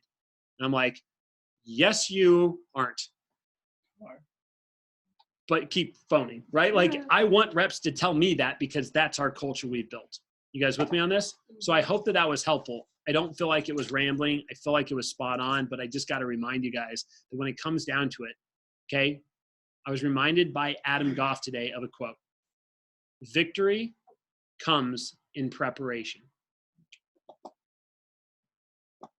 You've got to remember that your preparation is far more important, right, than anything else. So how committed are you, right, to preparing the right way and doing the right things as you move into your summer? Quick little plug, social media jumpstart, important. Getting onto your campuses and communicating with them, important. Being a part of branch calls and the impact calls with Shelby Wildgust, important. Making sure that you do all the assignments, important. And a reminder, you got to get back to reading. Leaders are readers. And there were 4 books that were a part of Leadership Academy. If you have not actually read those 4 books, there's no better time than now. The Total Money Makeover by Dave Ramsey. Right? We also have The Dream Manager by Matthew Kelly. We also have, who else wants to say one? The 1 Minute Manager, yep. And the Leader Who Had No Title by Robin Sharma, right? And the 1 Minute Manager, I forget, but it's really hard to find. Just type in 1 Minute Manager, it's great. I can give you a lot of other ones too, but those would be great ones to start with. Thank you, Carissa, for putting that up there. I didn't see it at first. I appreciate it. All right, take yourself off mute and I can hear. All right, your assignments, all right? Okay, is number 1, submit 10 theme meeting teams to your district and division manager. What are the themes of team meetings we could use this summer? So come up with 10 themes for a team meeting, right? We want to be fresh, we want to be different, so let's get it started. The second assignment is to come up with 10 different team night out ideas or team night in ideas. So what can we do for fun? What can we do to bond, build relationships, right? Many of our offices can link up for some of these. Okay, and the last assignment is you need to submit your team name and team chant to your division manager, Nick Matlack. What's the team name? What's the team chant? And by the way, what is your team known for? When I was a brand new manager, we were the Burkay Ballers, and our team chant was Burkay, and people said, good, thank you. Let's try that one. Burkay, Burkay, and I'd say slinging them knives, and they'd say, changing them lives. no, but that's cool. They would say making them dollars, right? And that was our loud and proud chant. And when I said it, people went off the reins. I'll never forget one of my reps that didn't sell much. I think he finished his summer at like $100 average order and $1,500 bucks. But his name was Dom, and the guy was big, and he was, had a deep voice, right? And he was not afraid to yell. He was like the most wildest, crazy cheerleader that you can imagine. And I told everybody in my team, even in the interviews, that we were known for being the loudest, most rambunctious and fired up team in the #1 division of the company, and we would never get beat. And the reason I said that is because Patty used to be that way, and I never wanted her team to be louder.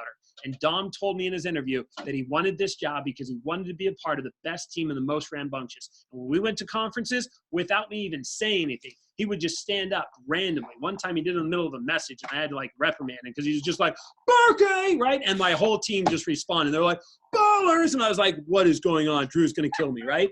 But that's what I branded us as.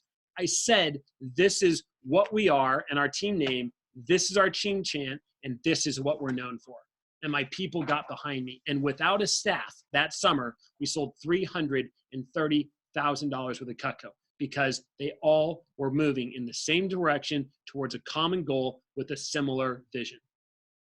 The power of vision, the power of culture. Nothing else will win. Does that make sense? So take advantage of your summer. I appreciate the extra 2 minutes. I hope that was good. For those of you watching the recording, don't forget to send me your notes, please. I need to end this meeting. We'll start another one in about 10 minutes, and we are going to have a fired up division meeting agenda tonight. If you haven't heard, send out a text, promote, and let's get everybody to be a part of it. Adios.